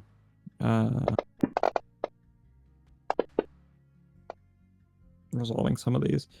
So, David, you catch 1 fish. Woo! Wyatt, you're going to catch 3. Sammy catches both of his. I'm sure it's not hard to tell what the threshold is. Castillo fails to catch any. Oh! I'm going to flavor it as he felt the fish struggling against the line and got so sad he started sabotaging his own catch attempts. And yeah, Kashel catches all 4 of his. Apparently resoundingly on the first one. Yeah. No, it wasn't resounding. He just caught a really big fish, right? I'm okay with this. I'll give you your choice, a really big fish, or like you literally tugged on the line once and the fish flew over your head onto the shore. Or the boat. I want the really, really big fish. Gotcha. Really big catfish. I don't think it's catfish here. After all, he is after, you know, he's going for food rather than style. Fair. And seeing a veritable feast of fish upon a boat, some cheeky little bird has taken it upon itself to land directly on Castillo's head. And begins kind of poking and prodding at fish nearby. Mine. Thank you for that ethereal influence, Frosty. Kashel is going to wave the bird away. Making sure not to hit it, because he knows Castillo would not like that. The bird squawks loudly and flutters away, leaving behind a few feathers.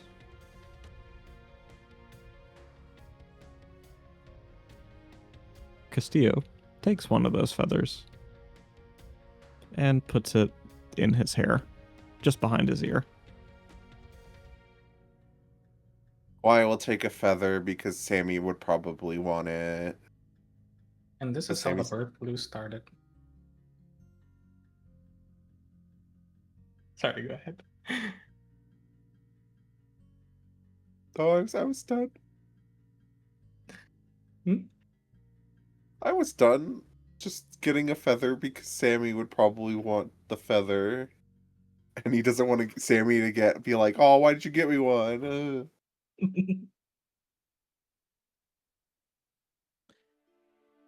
And yeah, as the boat slowly comes back to shore, Rank up. that's Hold oh my the god, line. This hamlet shall not fall. that's so many. Toggle, thank you very much for that raid. Welcome in. You guys have come in near the end of our Agents of Reflection Scar campaign. It's one of our Digimon tabletop RPGs. We've got a whole bunch of them, and we're not done with the stream yet. We'll be switching to another game here shortly, but thank you so much for sharing your community with me.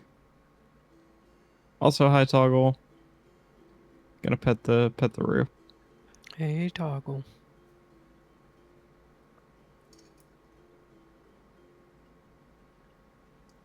I have been getting a lot of raids today, yes. Oh, it's like since I checked in earlier, I think I've counted 6 or 7. And that's not me going for another shitty pun. That is actually my estimate. Anyways, all I was trying to say is you guys get back to shore with your fish, and that is where we'll end it off for today. Can I give Castillo one of my fishes for the aquarium? Castillo won't accept it. Darn. Anyway, I'll give the feather to Sammy. Sammy quickly transforms into his Biomon form, plucks out one of his feathers, and offers it in return. Why, well, like, I guess kind of confused or a little, like, slightly weirded out. Take it. Here, have a piece of my body.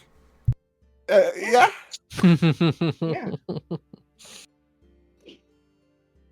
Is that the equivalent of giving a lock of your hair to Wyatt? Yes, but No, only if you pull yes. it out rather than trimming it. See, the way I consider it is yes and no, because, like, you drop feathers all the time as a bird, and you can drop them in a way where they still look complete, so it's not really that bad. Whereas, like, for the hair, you have to, like, cut it, and then it's just, like, a little weird piece of hair. Fair.